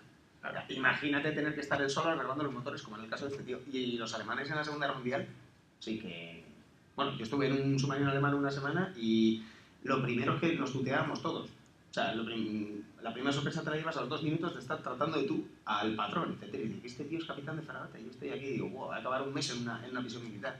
Pero claro, era una gente que se arremangaba la mano del primero al último. Claro, si Alemania ahora está como está, claro. Describe muy bien lo que es el interior del submarino y vamos, te sumerge, nunca mejor dicho, dentro del propio submarino y luego pues es impresionante cómo habla el submarino. Quiero decir que va bajando, descendiendo, 150, 160, casi 200, una barbaridad de metros y se va crujiendo, ¿no? Las juntas de dilatación, eso se escucha... No, juntas de dilatación, no, uf, calla. Si tuviera más de eso, por ahí sí que iba a entrar agua. ¿Eso realmente es así, cruje? En el caso habitual no, pero en el caso de ellos sí, y me explico. Estos submarinos estaban talados a 90 metros, a una cota máxima de 90 metros. Y los tíos, para escapar de las cargas de profundidad, pasaban de los 200, pero vamos, o sea, yo no sé qué hacían los ingenieros, pero vamos, eran unas máquinas increíblemente fiables. Bajaban, claro, a mayor profundidad, menos una explosión, cuanta más presión haya, menos efecto tiene. Entonces, parece incongruente, porque si te afecta una carga de profundidad, cuando tú estás a 200 metros, el agua entra a 20 kilos de presión y ahí no se salva ni blas. En 2 segundos se ha inundado el casco entero. Pero claro, la carga de profundidad también es afectada. Entonces, la explosión queda contenida en una zona muy pequeña, porque es tan terrible la presión del mar que ni siquiera la explosión es capaz de hacer ¡pop! Y ahí se queda la carga a profundidad. En cambio, cerca de la superficie salen esas pedazos de Claro. explosiones por fuera del agua, claro. Entonces, A mayor profundidad, menor explosión. ¿no? menor riesgo, claro. Lo que pasa es que mayor riesgo si la explosión te afecta. Pero claro, eso también depende de tu propia habilidad, de cómo sean de buenos los de arriba, y sobre todo el sonar que tenga el destructor de arriba y la batería que tengas tú. Porque Bueno, si entonces- tienes la batería bien cargada, lo siento con el de arriba, pero no te caza ni... Cuéntame, Iván, ¿cómo es la vida en un submarino? Porque me tienes intrigado. Estamos aquí describiendo las películas, pero ¿cómo es el de Iván? ¿Cómo es el día a día? ¿Cómo es el día a día en un submarino? ¿Cómo es el día a día? Mira, anda, qué buena pregunta. Pues mira, vamos a empezar un día así normal, ¿no? Pongamos que tú entras de guardia a las 8 de la mañana. Imagínate, va a ser un día normal, a 2 guardias. Un día muy profundo. Sí. Y tanto, y tanto. Día de navegación cualquiera. Vamos a poner, por ejemplo, ahora que ya se puede hablar de ello, las patrullas aquellas que hacíamos en Argelia.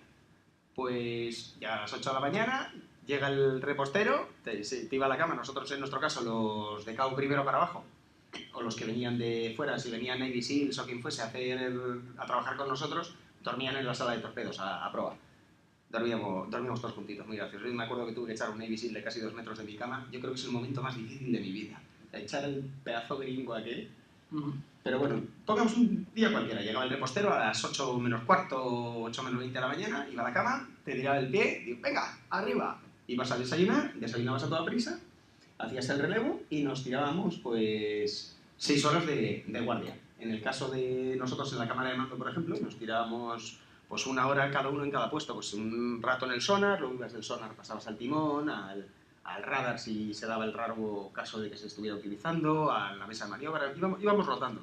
Porque claro, la saturación mental que puedes llegar a tener en esas circunstancias es bastante, mucho agotamiento. Excepto cuando estabas como decíamos nosotros, cuando estábamos haciendo la guerra, o cuando estabas haciendo algún ejercicio o algo así, que entonces sí que ponían al especialista o al mejor de cada casa, le ponían en los puestos. ¿No? Claro, según si te tocaba el ser para ciertas cosas al que mejor se le daba, pues podía ser una desgracia terrible, claro. Recuerdo ejercicios de lanzamientos de torpedos uno tras otro, 6 horas con los cascos puestos. Y claro, acabas diciendo, ¿qué pasa? ¿No hay ningún otro sonarista? No, que lo único que me vale eres tú, de anda, que qué bien, ¿no? Pues ya me gustaría ser a mí el más malo. Pero típico ejercicio, por ejemplo, que se preparaba, todo el mundo, tú ibas tranquilamente por el fondo, nadie sabía dónde estabas, se ponía toda una flota a perseguirte, porque esto sí que hay que decirlo, es necesaria una flota entera para perseguir un solo submarino. Y un solo submarino es capaz de cepillarse a toda esa flota. Digan lo que digan en las películas, tú te quedas quietecito en el fondo en silencio y para cuando se ha dado cuenta todo el mundo le has lanzado un torpedo a cada uno y te has largado corriendo. Y a ver quién es el guapo que te caza. Y porque es cuestión de silencio, tú desapareces de un sitio a otro, dejas de hacer ruido y ya nadie sabe dónde estás. Y en el sonar no te localizan. No. Siempre que haya silencio. Por sonar pasivo te cazaría a la más distancia, pero claro, para eso tienes que estar haciendo ruido. Por ejemplo, un submarino como los nuestros, los diésel eléctricos, no hacen ningún ruido. Un submarino nuclear sí. Le oyes la turbina, le oyes la reducción de los engranajes, le oyes un montón de cosas. Pero un submarino diésel, si vas a unas revoluciones bajas, No te oyes. es un agujero en el agua. Pero totalmente. Yo, de hecho, he cazado submarinos diésel precisamente por dejar de oír el mar. Y dices, ¿qué pasa aquí? Tú estás mirando el sonar, estás oyendo las olas contra la costa, estás oyendo ruido de delfines o los camarones, que de noche se ponen a hacer un ruido terrible. Y de repente dices, ¿qué pasa por aquí? Si he dejado de oír los camarones y de repente los vuelvo a oír. Y de repente te paras a seguirlo y dices, anda. Pero si el silencio se mueve. El silencio se mueve porque hay un submarino. Bueno, el tema es apasionante y sobre todo esa amplia gama de sonidos que uno tiene que aprender, porque ¿cómo distingues el sonido de un submarino, el sonido de... Claro, ¿cómo es entrenar el oído de un sonarista? ¿Cómo aprendes a eso? Es que... Hombre, muchas horas en el laboratorio de acústica, en tierra, o sea, te ponían grabaciones una y otra. Hay un simulacro ahí, ¿no? Para aprender. Sí, bueno, más que un simulacro, realmente las mismas Un grabaciones entrenamiento, reales. vamos, Sí, un entrenamiento. las mismas grabaciones reales que hacíamos nosotros en alta mar, se hacían las copias y se llevaban los originales al laboratorio de acústica. Nosotros quedábamos las copias por lo que nos hiciera falta. En el laboratorio se analizaban para ver lo que había, pero luego se utilizaban para dar las clases. Empezabas en plan flojito, ¿no? Te ponían a diferenciar entre un montón de cosas. Pero muy distintas entre ellas, que podía ser desde una máquina alternativa que ya no se utiliza, como los motores del Titanic, aquellos que sonaban igual que los de una máquina de tren, que eso era lo más fácil, apenas que ya no hay. Eran motores diésel, mercantes grandes, luego ya ibas aprendiendo a diferenciar cómo sonaba una turbina de un barco de guerra, y luego ya te iban poniendo un sonido... sea, aquí no hay nada. Tú escucha bien, ¿cómo que no hay nada? Claro, la cinta esa en la que no había nada, a lo mejor te la ponían 3 meses más tarde y empezabas. Dices, nuclear, un eje, 7 palas.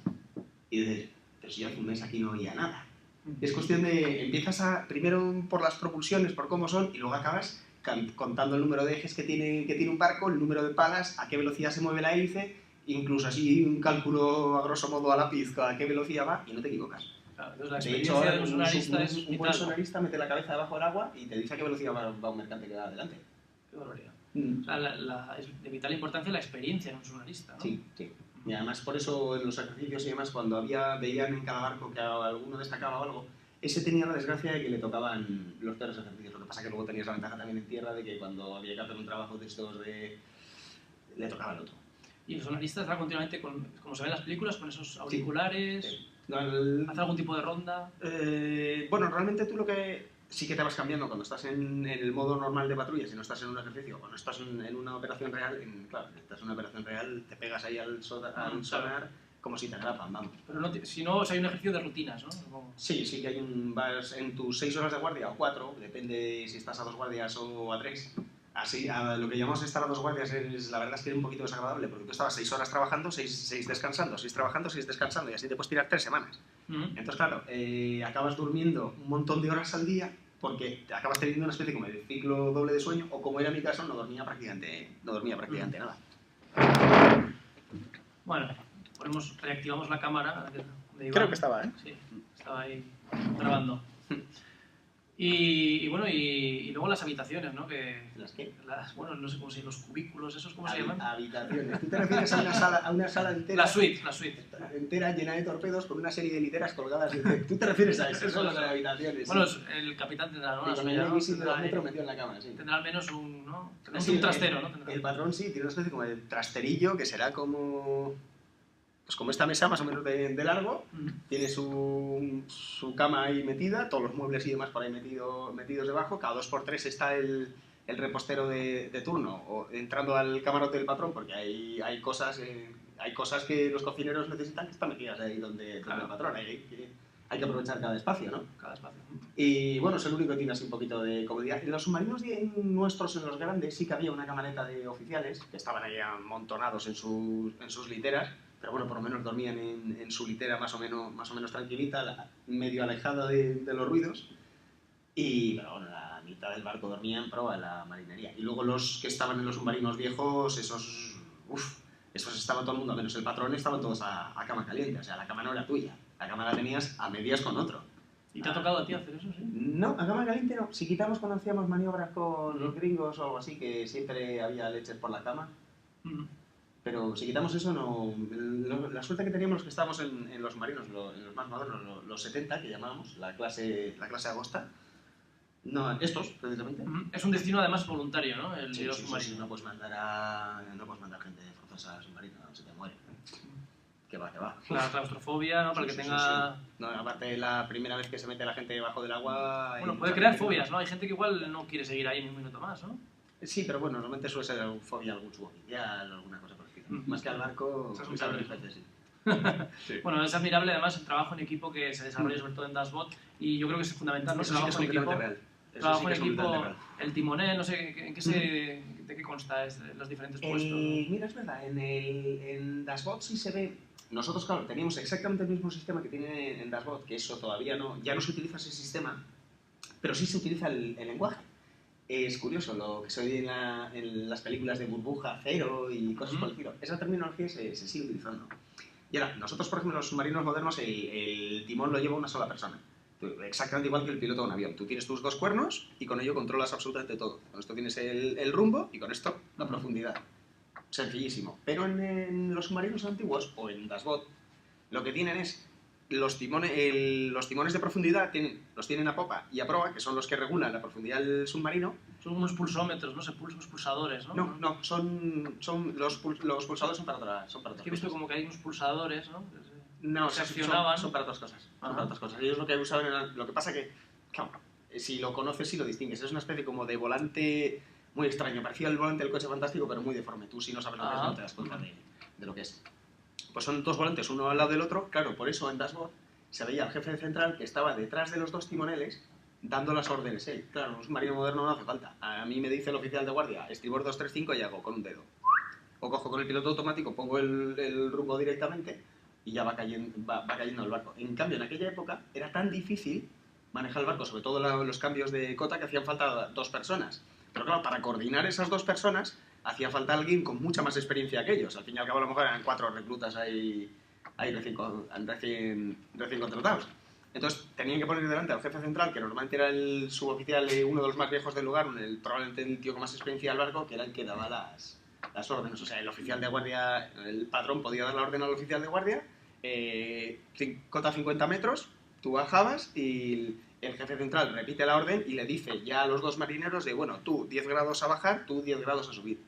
Porque es que encima, claro, los timones van opuestos, no es lo mismo que esté situado en proa que esté en popa. Entonces, tiene que ser un tío muy, muy competente, porque un error en esa situación te la puede provocar. Puede provocar un accidente muy serio. ¿Sí? Bueno, pues vamos avanzando en otros temas, otras películas. Apasionantes sin duda las GOT. 6 nominaciones al Oscar, no se llevó ninguna, lamentablemente. Sí. Mejor película extranjera.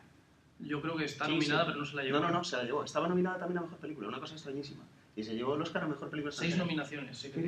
Por cierto, que está considerada como la mejor película de guerra de todos los tiempos. Sí, es impresionante. No sé si la habrá superado ya alguna. Esta película es impresionante. Abyss. Y luego tenemos Abyss, que es la película preferida, una también de las preferidas de Iván. Y bueno, y hay que comentar que este ya es otro corte, no habla de guerra, habla de otro tipo de exploración. La extendida sí. Por eso te decía que son dos películas claro. Hay distintas. dos películas. Yo la extendida no la he visto. Iván, bueno, dice que cambia totalmente, ¿no? Totalmente. La película extendida va sobre y comentar que mundial. el rodaje sí que fue bastante tortuoso, que James Cameron, bueno, se peleó con Ed Harris y llegaron incluso a las manos, y Ed Harris hizo aquella promesa de no volver a trabajar con él y realmente no ha vuelto a trabajar con él. Y pues fue un rodaje bastante accidental. Cameron, como siempre, expone bastante, sobre todo a los extras y a los actores, pero los expone bastante y físicamente es un tipo bastante duro. Pero con el ejemplo, ¿eh? Ahí está.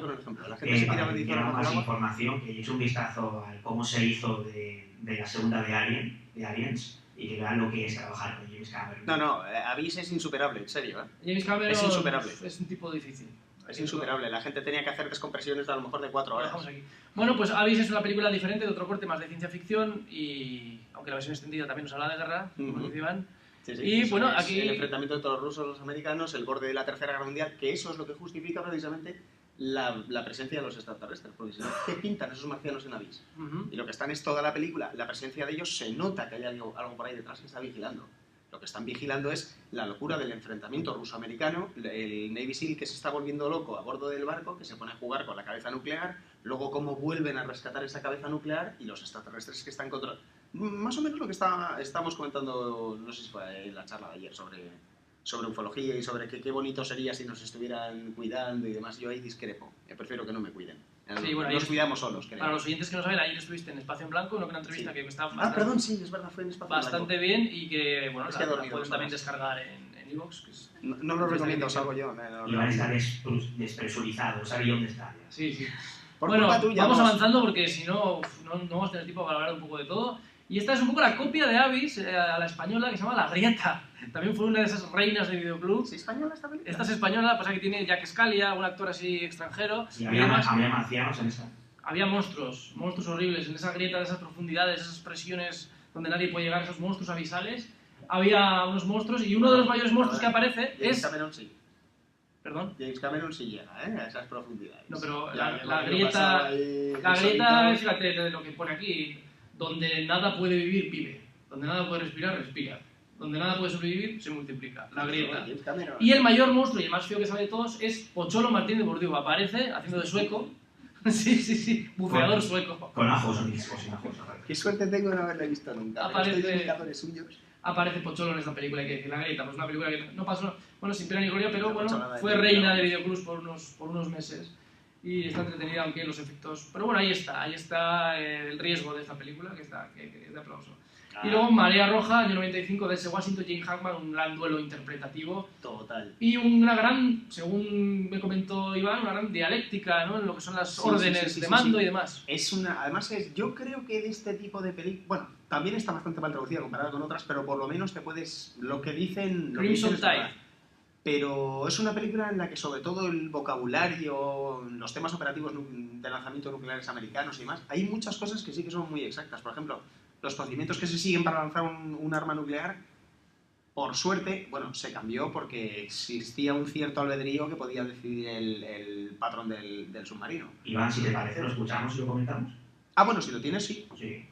¿Qué le parece el culo? Es bueno, señor. Hombre, Sí. había puros en los submarinos. Son más caros que la O tenían forma de culo. Están arriba. A la hora de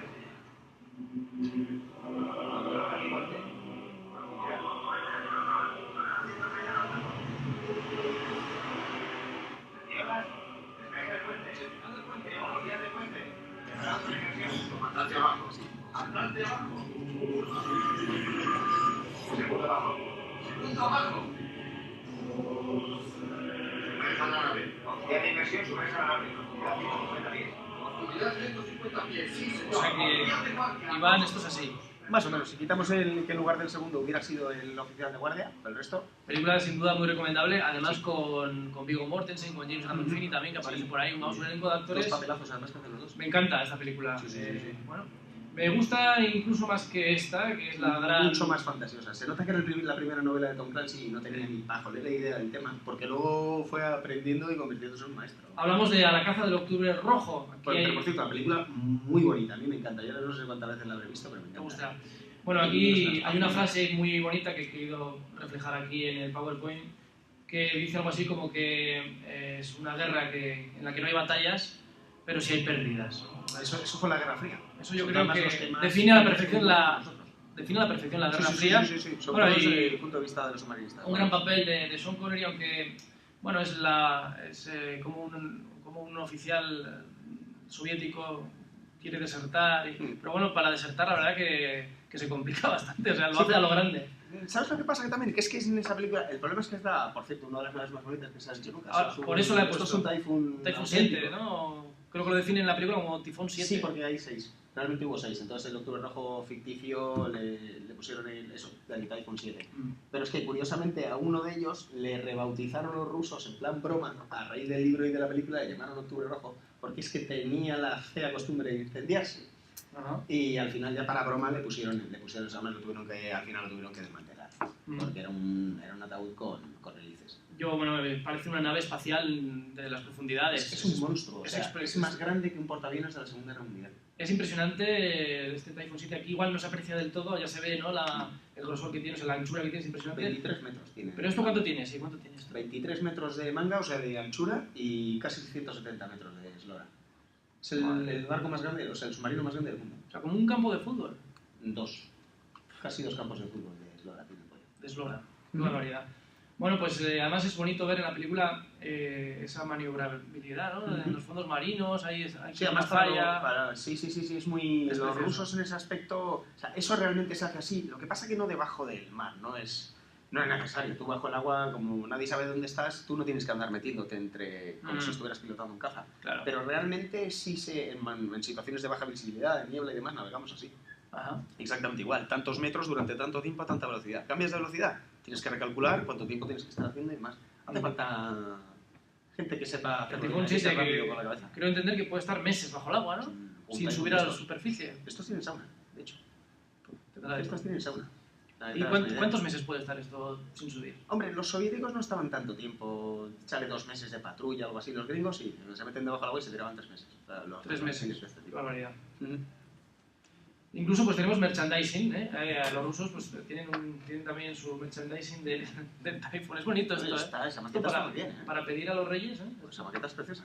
Bueno, para los que no lo están viendo, porque lo están escuchando en el podcast, pues decir que es una especie de juego. Lee el japonés, de porque solo te maqueta. faltaba eso. Sí, Ya. sí, viene en japonés o no se sabe muy bien qué. Yo quiero el de verdad. Menudo juguete. Lo compraremos. Anda, mira, si sale el Igual lo tiene Ángeles David. ahí al fondo saltando del agua. Sí, sí. Por cierto, muy desagradable esa manía, ¿eh? Que tienen algunos de saltar el agua porque algún documental de televisión o algo quiere que les quede bonito el documental y te pidan, es que no nos ha quedado bien la toma, es que no nos ha quedado bien la toma, y te tiras una mañana entera saltando fuera del agua, claro. Que desde fuera queda muy bonito, pero si el pobre infeliz que está dentro, saltando de un lado para otro, golpeándose con la cabeza contra una válvula, o intentando dormir, saltando por... En fin, muy desagradable. Eso sí, en las películas queda precioso, eso del submarino ahí. Oye, Iván, antes de pasar a esta película, que es, bueno, tampoco vamos a hablar mucho de ella, U571, es la de Bon Jovi, la que aparece Bon Jovi, cierto. aparte de Bon Jovi por ahí. Comentarte, ¿se nota la presión también J. Bon Jovi. en vosotros, en las personas que están allí en Jo, es que el submarino? Quiero decir, ¿hay personas que sangren? O depende de qué profundidades. No dependes de la profundidad, dependes de la presión interna del barco. Y me explico. El submarino tiene que mantener una presión constante, que a ser posible intentamos que sea la misma presión atmosférica. ¿Qué pasa? Que en ciertas situaciones, por ejemplo, tú estás con un motor diésel que está respirando del aire y de repente detectas un avión por lo que sea. Claro, tú tienes que sumergirte a toda velocidad. Cierras esa etapa por la que estás Esa entrando al aire, velocidad, pero el motor no para instantáneamente. El diésel sigue en marcha. Claro, el diésel de un barco es una cosa enorme que bebe aire, acabaría con el aire de este salón en un minuto. Y eso en el oído lo notas, de la misma forma que cuando subes un puerto en coche se te tapan los oídos o en un avión, pero multiplicado por 10. Entonces, claro, puedes tener roturas de tímpanos, lo que pasa es que, claro, desarrollas una habilidad, en cuanto notas la depresión, tapas la nariz. Y ya está. Eso sí, yo, por ejemplo, vengo con un problema De oído. de oídos, entonces sí.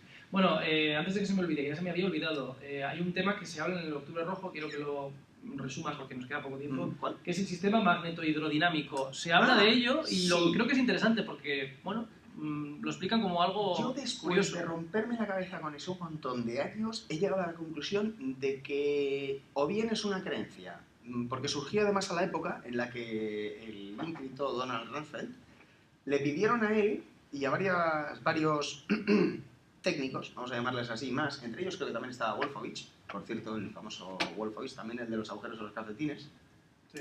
les encargaron una especie como de informe del poderío soviético real. Claro, descubrieron que la Unión Soviética no era nada. O sea, pues sí, tendría a lo mejor los mejores cazas del mundo, tenía 3. Los submarinos más avanzados, vale, los tenía todos en tierra porque no tenía dotaciones preparadas o porque no tenía combustible nuclear. O sea, la Unión Soviética era un gigante no con pies de barro, o sea, lo único que tenía era la cabeza, el resto era barro el cuerpo entero. ¿Y qué hicieron estos tipos? Pues claro, business is business. Entonces, para no cerrar las empresas de armamento, sus amiguitos y demás, se inventaron la gran amenaza roja. Entonces, claro, hay muchos papeles de la US Navy y otras armadas por ahí que hablan de ese sistema de propulsión magnetohidrodinámica, que supuestamente es una especie como de imán para el agua. Aquí ya empezamos a... Imán para el agua, esta es nueva. También hay una estafa por ahí que te Lo vende, del agua no sé. imantada, el agua Exacto, imantada. o sea, que eso es una estafa. Lo que no entiendo es cómo se permite que eso sigan anunciándolo por televisión, pero bueno. Eso es para otro programa. Esto que yo sepa no es férrico. Huecos caímos, El agua imantada. Pues no lo sé, pero yo aquí no veo virutas de hierro, vos. Sí, sí. Yo lo tuve Pues- tanto tiempo. Claro, supuestamente eran 2 compuertas a proa y 2 compuertas a popa, perdón, dos delante, 2 detrás, por las cuales, mediante ese sistema de imanes, tenía que circular el agua, claro, como si fuese una especie como de reactor para el agua. Sí, claro que hay reactores para el agua, pero, bueno, de hecho yo un pequeño submarino remoto que he construido funciona con 6 reactores esos para el agua, pero eso va con una hélice metida dentro de un tubo, no por una especie como de imán mágico. Sí que los papeles de la US Navy decían que sí, se podían desarrollar velocidades muy bajas y que no hacía el más mínimo ruido porque no había ninguna pieza móvil. Bueno, eso de que no hacía el más mínimo ruido, esa corriente de agua metida en unos tubos ahí tiene que hacer más ruido que el reactor Yo nuclear. no sé si he escuchado bien, pero me ha parecido escuchar que Iván ha dicho que ha construido un submarino remoto. Sí, un ROV. No he querido hablar, no he querido entrar a hablar de la espada de láser que hizo. No, ¡Qué manía con lo de espada! Que es un láser puesto en una mesa, hombre. Y además está desmontado porque no tengo gafas. No quiero pulsarle al botón de on. Iván ha construido una espada de láser. Pero bueno, eso es para otro programa. Ya se habló en un programa. Vamos rápidamente Queremos con pelis bizarras. U571. Nada, aquí simplemente destacar, aparte de lo de Bon Jovi, Matthew McConaughey y demás, destacar lo de... hablan de la máquina Enigma, ¿no? Sí, Como sí. no, hablar de submarinos, hablar de la máquina Enigma va también de la mano, ¿no? Que, por cierto, no tiene absolutamente nada que ver. La máquina Enigma se venía ya trabajando desde antes, de hecho, Sí. de antes de que empezase la Guerra Mundial, y fue gracias a la cabeza de varias personas, entre ellas... Ay, se me acaba de olvidar el nombre, Turing, el informático que murió hace poco, uno de los padres de la informática y de la criptografía moderna. ¿Steve Jobs, dices? No, Turing. Alan Turing. Y por cierto, una persona Estaba que... tuneado, sí. No, y tanto que estaba tuneado. El pobre lo discriminaron y lo machacaron durante toda su vida y era probablemente uno de los mayores genios del mundo y lo machacaron precisamente porque era homosexual. Y dices, fíjate, pues... No sé, ¿no? Esa persona que hubiera podido ser muchísimo más valiosa para la humanidad, pues eso, La única aportación que hizo en su vida fue eso, ayudar a resolver las claves de la máquina Enigma. Y los primeros ordenadores precisamente se crearon para eso, para poder desencriptar eso. Sí. Ya tenían la máquina, lo único que necesitaban era una serie de códigos, que sí, que los códigos se recuperaron de un submarino que no consiguieron los alemanes terminar de hundir mientras los británicos los capturaban, y mientras estaban llevando a los prisioneros alemanes a bordo, se colaron un par de oficiales, salvaron la máquina Enigma y los papeles de los códigos, y en el último segundo salieron por la escotilla mientras el submarino se hundía. Y gracias a esos papeles, y gracias al trabajo de Alan Turing y otros informáticos polacos, pues consiguieron romper la clave Enigma, y gracias a eso se ganó la Segunda Guerra Mundial. Porque cuando los submarinos alemanes iban a machacar un convoy inglés, el convoy ya no estaba. Porque las órdenes enviadas desde Alemania las recibían los aliados. Nadie sabía que estaba rota la clave Enigma, y simplemente desde el Estado Mayor les decían: oye, mira, poned rumbo a tal sitio. Vale, ponemos rumbo a tal sitio. Ellos no sabían que había un submarino para allí, y los del submarino no sabían que se habían cambiado las órdenes. Resultado, en el año que acabó la Guerra Mundial, y los alemanes se quedaron alucinados cuando les dijeron que habían roto Enigma, porque ellos pensaban que era algo indescifrable. Y vamos, David, estás por ahí a los mandos de los sonidos con las pelis bizarras. Vamos a ir a Aquí es cuando yo me voy. No, y aquí seguimos los dos, somos bizarros los dos. Aquí no quedamos todos. ¿Sabes? Aquí nos quedamos, aquí no se va nadie. Tengo miedo. Atención. Ostras. Entra rompiendo la puerta. Eso que es la fea. Entra rompiendo, un bicho muy feo. No, sí, ya. Entra rompiendo la puerta. ¿Tiene por ahí los audios ya? ¿Señor Cuevas, de alguna de las...? Bueno, da igual. Los tengo. El monstruo que cambió el mundo. Aquí tenemos, es una oruga. Surge del mar. No sé si está el audio de esta. Claqueta, pon el audio. No sé si está el audio de esta. Bueno, un bicho muy feo. Entramos ya en el último bloque de los monstruos marinos. Porque no puede haber mar sin monstruo. Ni monstruo sin mar. Y aquí vemos a una de estas películas 1957, bizarras clásicas. Aquí vemos. A los que no les gusta el fútbol, luego, a partir de cierta hora esta noche podrán ver monstruos por todas partes. Ha capturado aquí a la dama. De hecho, hay que decir que en muchas pelis de submarinos aparecen los bichos por ahí, los bichos avisales, con lo cual... Sí, aparecen bichos avisales, aparecen todo tipo de bichos. Y películas de los años 50, pues como no, que estas grandes obras maestras. Y atención, que lanza chorro, atención, lanza chorro. El bicho, cuidado, hay que verlo en acción. Es un bicho, como digo, the monster that changed the world. Aquí está el bicho que cambió el mundo, y la oruga está marina, emerge del mar y bueno, la lía. ¿Es un chorro o es un palo de escoba que tiene en la cabeza? Es que el fotograma parado ahí, hace como de chorro, pero yo creo que era un palo, No es un palo. Más bien yo creo un desatascador, ahora que me fijo bien. Sí, no, es verdad. Es un desatascador. Sí. Ostras, Lo acabamos de descubrir. Te acabas de superar, ¿no? Esta película es muy interesante, que es los monstruos monolitos. Sí, los rascacielos vivos de piedra. Eso es. Atronando a lo largo de la Tierra. Bueno, estos son una especie de cuarzos, atención, que emergen de la Tierra y se multiplican con el contacto marino del agua. Y se van multiplicando y van aterrorizando al personal. Son unos cuarzos, no tiene más. Pero bueno, me pareció curiosa. Un tipo de monstruo diferente. Aquí el The Monolith Monsters, bastante curioso también de los años 50. No sé si tengo por aquí el dato del 57, también igual. El 57 fue buena cosecha por lo que vemos, como también esta otra que es Cronos. Esta es interesante, aparece además, esta a David le gustará esta peli, David ya te la pasaré. Aparece al comienzo unos platillos volantes fosforescentes. Atención, este es el trailer. Fosforescentes, los platillos volantes, y uno de ellos arroja algo al mar. Y lo que sale es Cronos. The mysterious reaches of infinity, a gigantic astral body hurtles towards the earth to terrorize and seal the doom of an unprepared mankind. How can we prevent it? Cronos. Bueno, Cronos es una especie de edificio de monolito extraño que va flotando a través del mar y va lanzando rayos y bueno, se carga todo tipo de... Luego también se mete al... monstruo de potencia artificial, ¿no? Sí, bueno, es una película curiosa, diferente, un tipo de monstruo tecnológico venido de otro mundo. Y la verdad que da bastante mal rollo, hay que decirlo. Da bastante mal rollo. Aquí tenemos otra... Pero ¿qué hacía? Porque no le veo, no sé, ni brazos ni... No tiene nada, es así. Es un bloque, es como un edificio y se iba desplazando, como flotando, a través del mar y lanzaba rayos.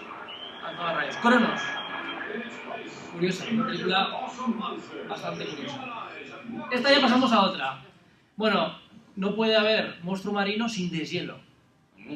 Interesante. Y aquí ya habla, también en el 57, de una película sobre el deshielo, el calentamiento global, pues también se habla aquí, y que hay una parte de hielo se desprende en un glaciar y se deshiela y ahí aparece la mantis de la muerte. Tilting Mantis. va por ahí los Y tiros. bueno, y esta es toda todoterreno. Nada, vuela, corre, se mete por la ciudad. Es más mala que el demonio, aterroriza, como vemos aquí, un programa magnífico. A la chavala, la pobre ahí, aterrorizando a la mantis de la muerte. Ostras. Y atención, Hola, también joroba la mantis. se carga aviones, bueno, esto... la mantis de la muerte. Religiosa no es, ¿no? Vais a ver, mirad lo grande, o sea, el tamaño que tiene. Busca la porque mano, mirad, es que es un mirad la bicho de gente, Dios. mirad abajo la gente. No, claro, es que es un B52 lo que tiene en la mano, macho. Esos son 60 metros de avión. Este es un bicho considerable, ¿eh? Y fíjate que estando un día, estando hablando de esta peli, me dice mi hijo, papá, esta es hembra. Digo, ¿por? Que son más grandes, ¿no? Tiene 10 años, me dice, esta es hembra. Digo, es que son más grandes y se comen a los machos. Pero fíjate qué conclusiones saca. No, pero lógica, ¿no? Le encantan estas películas también a él. Aquí, Octaman, atención, Octaman. Esta es del 71, es Octaman, el hombre pulpo, nuevamente mi obsesión con los pulpos. No, está claro. El hombre Luego salió pulpo, gallego, Octaman, eso.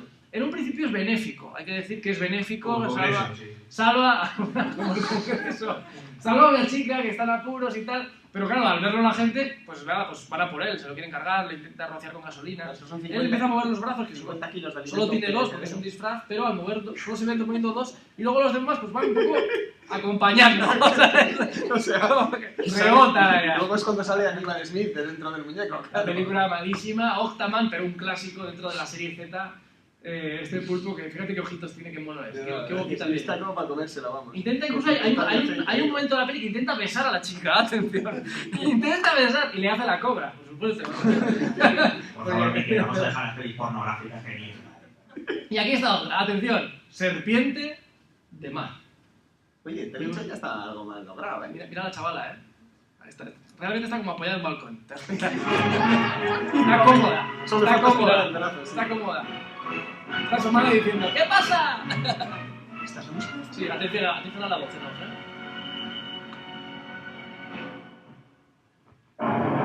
Los 4 sistemas han fallado. ¿Qué puede pasar?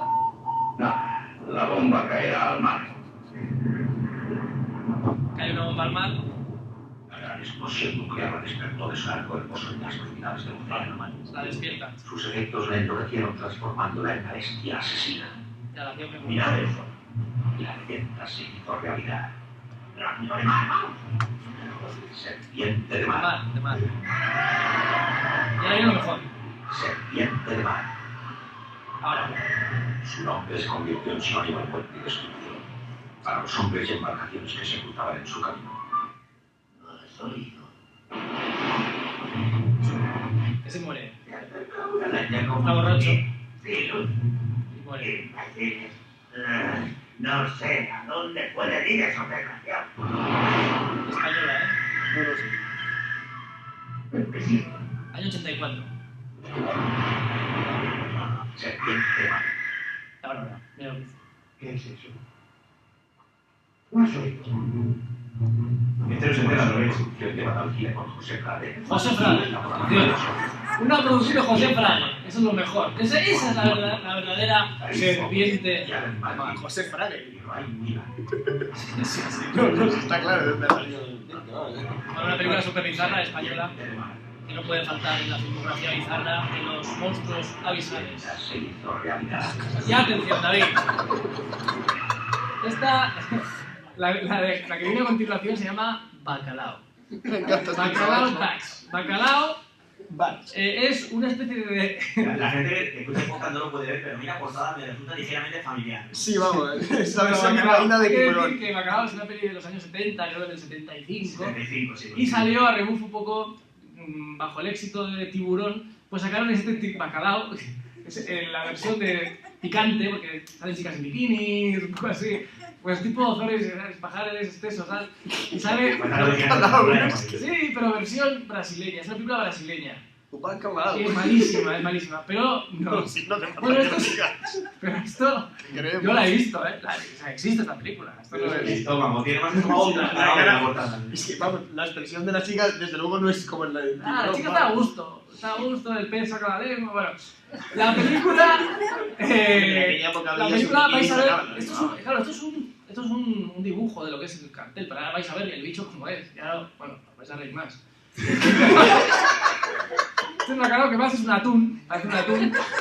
Pero cómo posa la chica que no está muy aterrorizada, la verdad. Esto de José Pablo Bueno, pasaba por ahí, había una sardina gigante y ahí... Pero bueno, Eso es un boquerón con aumento. porque no habéis visto cómo muerde. Tú soltas el boquerón este en el lago Ness, saco yo la foto, nos forramos, vamos, ahora mismo. Bueno, después de una serie de persecuciones imposibles, siempre en la orilla, hay que decir, no se meten mucho más adentro. Después de muchas persecuciones y demás, finalmente ya la cazan. Bueno, aparece incluso un esqueleto, de repente se come a una persona y aparece un esqueleto totalmente íntegro, blanco. De esto, pues claro, un muñeco de estos de la facultad, o sea, y aparece ahí entero en la orilla. Es un muñeco de plástico, ¿no? Un esqueleto plástico totalmente entero. Tal. Y aparece uno por ahí que aparece así, como que es un poco amanerado y demás, y se desmaya al ver eso. Bueno, es una película, es para verla porque te ríes un montón. Y luego finalmente ya lo cazan, y atención al final, que es la apoteosis final, cuando lo cazan, como no, qué mejor que después de la caza, una cena. Una cena con el atún. Se lo cenan ahí en torno a la mesa. Pues esta es Bacalao, años 70, película brasileña, y finalmente pues hay un final feliz. Oye, no he visto en el show así, en Santoña no tenemos tan grandes. Esta película se llama Slithis, es una película tan mala que no aparece el bicho más que creo que en este fotograma y en otro. Apenas aparece el bicho, es años 78. Camaros bonitos. Y es interesante esta peli ver más que todo el realismo de Venice Beach, de California, de Los Ángeles en aquella época. En los finales de los 70, los pantalones acampanados. No sé, está bien lo que es el realismo de la ciudad en aquellos días, ¿no? Para los que nos gusta esa ciudad, pues nos parece interesante. Y el bicho, pues es un bicho que parece que de buenas a primeras sale del mar y se dedica a ir por las casas, asustando a la gente sin más, ¿no? Tampoco tiene más historia. Pero tarda en salir. Porque son sombras, tal, finalmente pues se ve el tío disfrazado y tal, como pasa. Y este es uno de los fotogramas de Slithis, otra película bizarra de monstruos marinos que emergen de él. No, sí, intenta seguir el patrón de alguien, el de no enseñar al monstruo hasta Sí, que... pero bueno, de forma ya, cutre. Sí, pero Ridley Scott no lo ha dirigido, ¿no?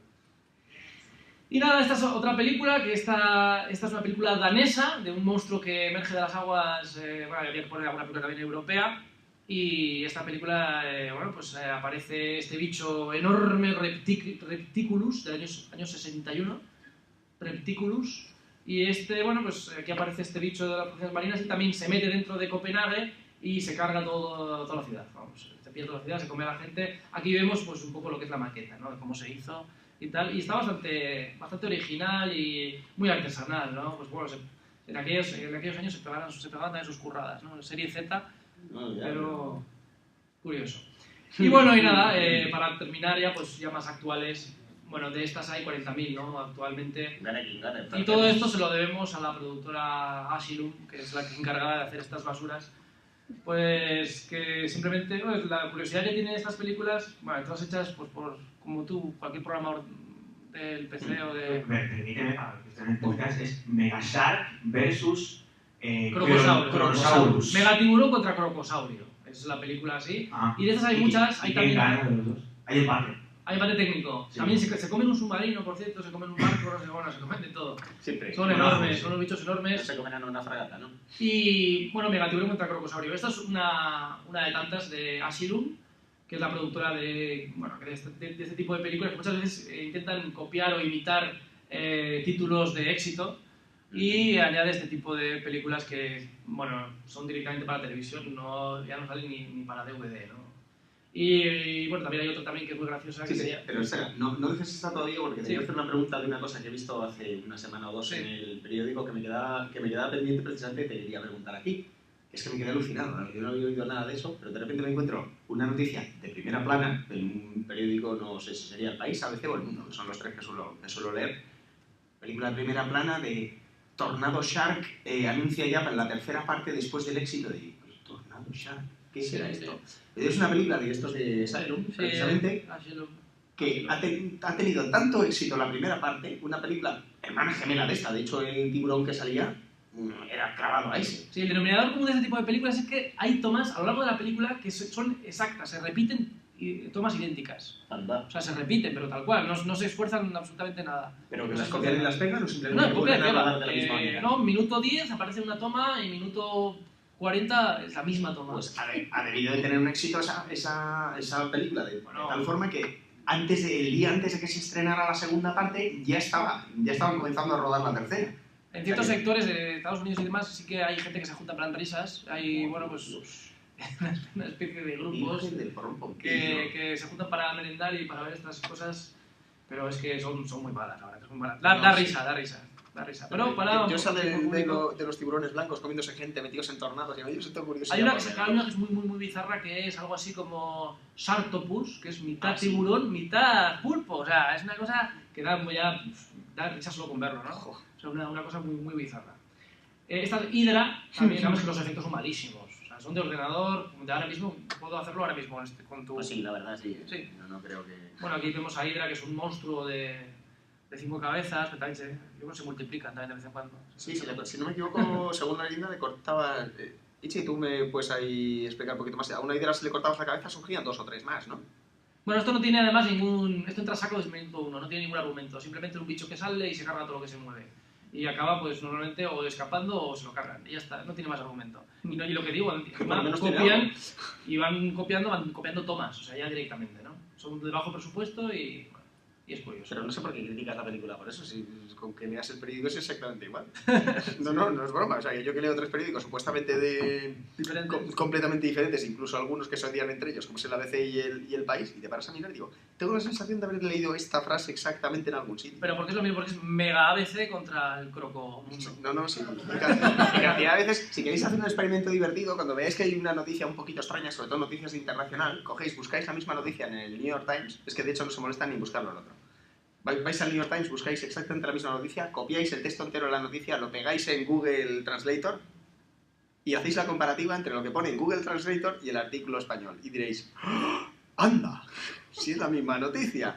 Con las burradas que dice Google Translator las han dejado, ¿eh? La mitad de ellas no se molestan ni en corregirlas. Sí, además viene firmado Michael Translator. En alguna que otra ves los gazapos y ves realmente que es de Google, sí. Bueno, ya llegamos al final y, como no, pues lo que comentaba al principio de la charla, ¿no? Pues aquí una cena en esta especie de biblioteca preciosa, decimonónica, biblioteca submarina del Nautilus, esa película 20 lugares de viaje submarino. Y pero aquí muy fiel al libro, o sea, la biblioteca, el órgano... Es precioso, el órgano... muy fiel al libro. O sea, es muy bonito. El barco sí, la película no se parece en absoluto, pero lo que es el Nautilus es perfecto. Esos hombres no han tenido ni una oportunidad. Todos eran marineros, lo mismo que yo, y han sido asesinados por ese monstruo con el que usted intenta entablar amistad. Cállate. No sé lo que usted habrá sentido, profesor, pero yo tengo la sensación de haber sido el cuchillo que acaba de asesinar a un amigo. Vaya a sus cabrones. Ya estoy más que harto de esto. Informe de desperfecto, señor. Los timones de dirección y profundidad están averiados. Que lo reparen en cuanto puedan. Permaneceremos condenados aquí hasta que termine. Bien, señor. Le he pedido que se fuera, profesor. ¿También me pidió usted en la playa que viese la crueldad de los hombres? ¿Para qué? ¿Para justificar su crimen? No solo es usted un asesino, también es un hipócrita. Y si no, ahí está la prueba. ¿A eso llama usted crimen? Quizá tenga razón, pero no hago más que pagar en la misma moneda. La muerte no está escrita solo en la cara de esos ahogados, sino también en los rostros de aquellos miles de hombres que mueren poco a poco.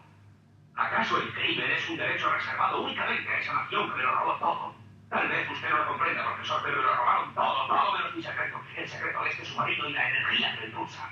Me enviaron a prisiones y no pudieron arrebatármelo. Y al fracasar, torturaron a mi mujer y a mi hijo hasta dejarlos sin vida. ¿Sabe usted por experiencia hasta dónde puede llegar el amor? Sí, no tiene límite. Pero lo que no comprenderá nunca es el poder inmenso del odio. Puede llegar tanto en el corazón como si fuera el propio amor.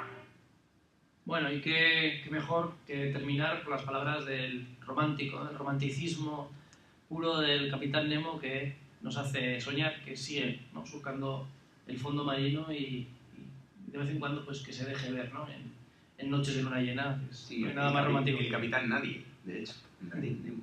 Sí, que no existe, pero se supone que sigue entre nosotros. Así que nada más, muchas gracias. Iván Figueiras, Miquel Navarro, aquí estamos. Y bueno, y si alguien tiene alguna pregunta, aquí antes de mi compañero se hace... Eso por supuesto, sí. Preguntad lo que queráis o lo que sea. Sí, sí, os ha gustado, os habéis sentido inquietud por alguna de las películas. Sobre todo por la última ¿Tenéis sección. ganas de ver alguna? Sí, las últimas sobre todo. ¿Sabes? Así que nada, no hay ninguna pregunta. Bueno, pues ¿tienes alguna pregunta? ¿Alguna recomendación que hacer? ¿Alguna película que queráis ver? Bueno, recomendación. Yo os recomiendo que no veáis ninguna de las de la última sección. Eso es es. recomendación. Bueno, de las clásicas sí, hay que ver alguna de las de los años 50. La de la Mantis está bien, ¿eh? La del deshielo. Bacalao, ¿verdad? Vamos, Bacalao es una gran pérdida de tiempo. Sí. Pero A has dicho que era del año 75, esa de Bacalao. Bacalao sí, 75. Pues Tiburones del 77, y luego la portada... No, ah, bueno, no no, del 75. Bacalao creo que empezó a rodarse prácticamente porque Después, Tiburón mucho hubo después. Da igual, no me acordaba. La portada, Es una parodia. la portada del libro es exactamente igual que la película, no me es acordaba. meses posterior. La portada es ¿Alguna preguntita? ¿Algún comentario? ¿Has visto que bien nos hemos explicado que nadie tiene nada que preguntar? ¿Nada que decir? ¿Seguro? O que nada se les ha quedado claro. Ni una sola pregunta, ni un solo comentario. Ninguna a la una, a las dos. Vendido, el submarino. Bueno, pues entonces un fuerte aplauso para...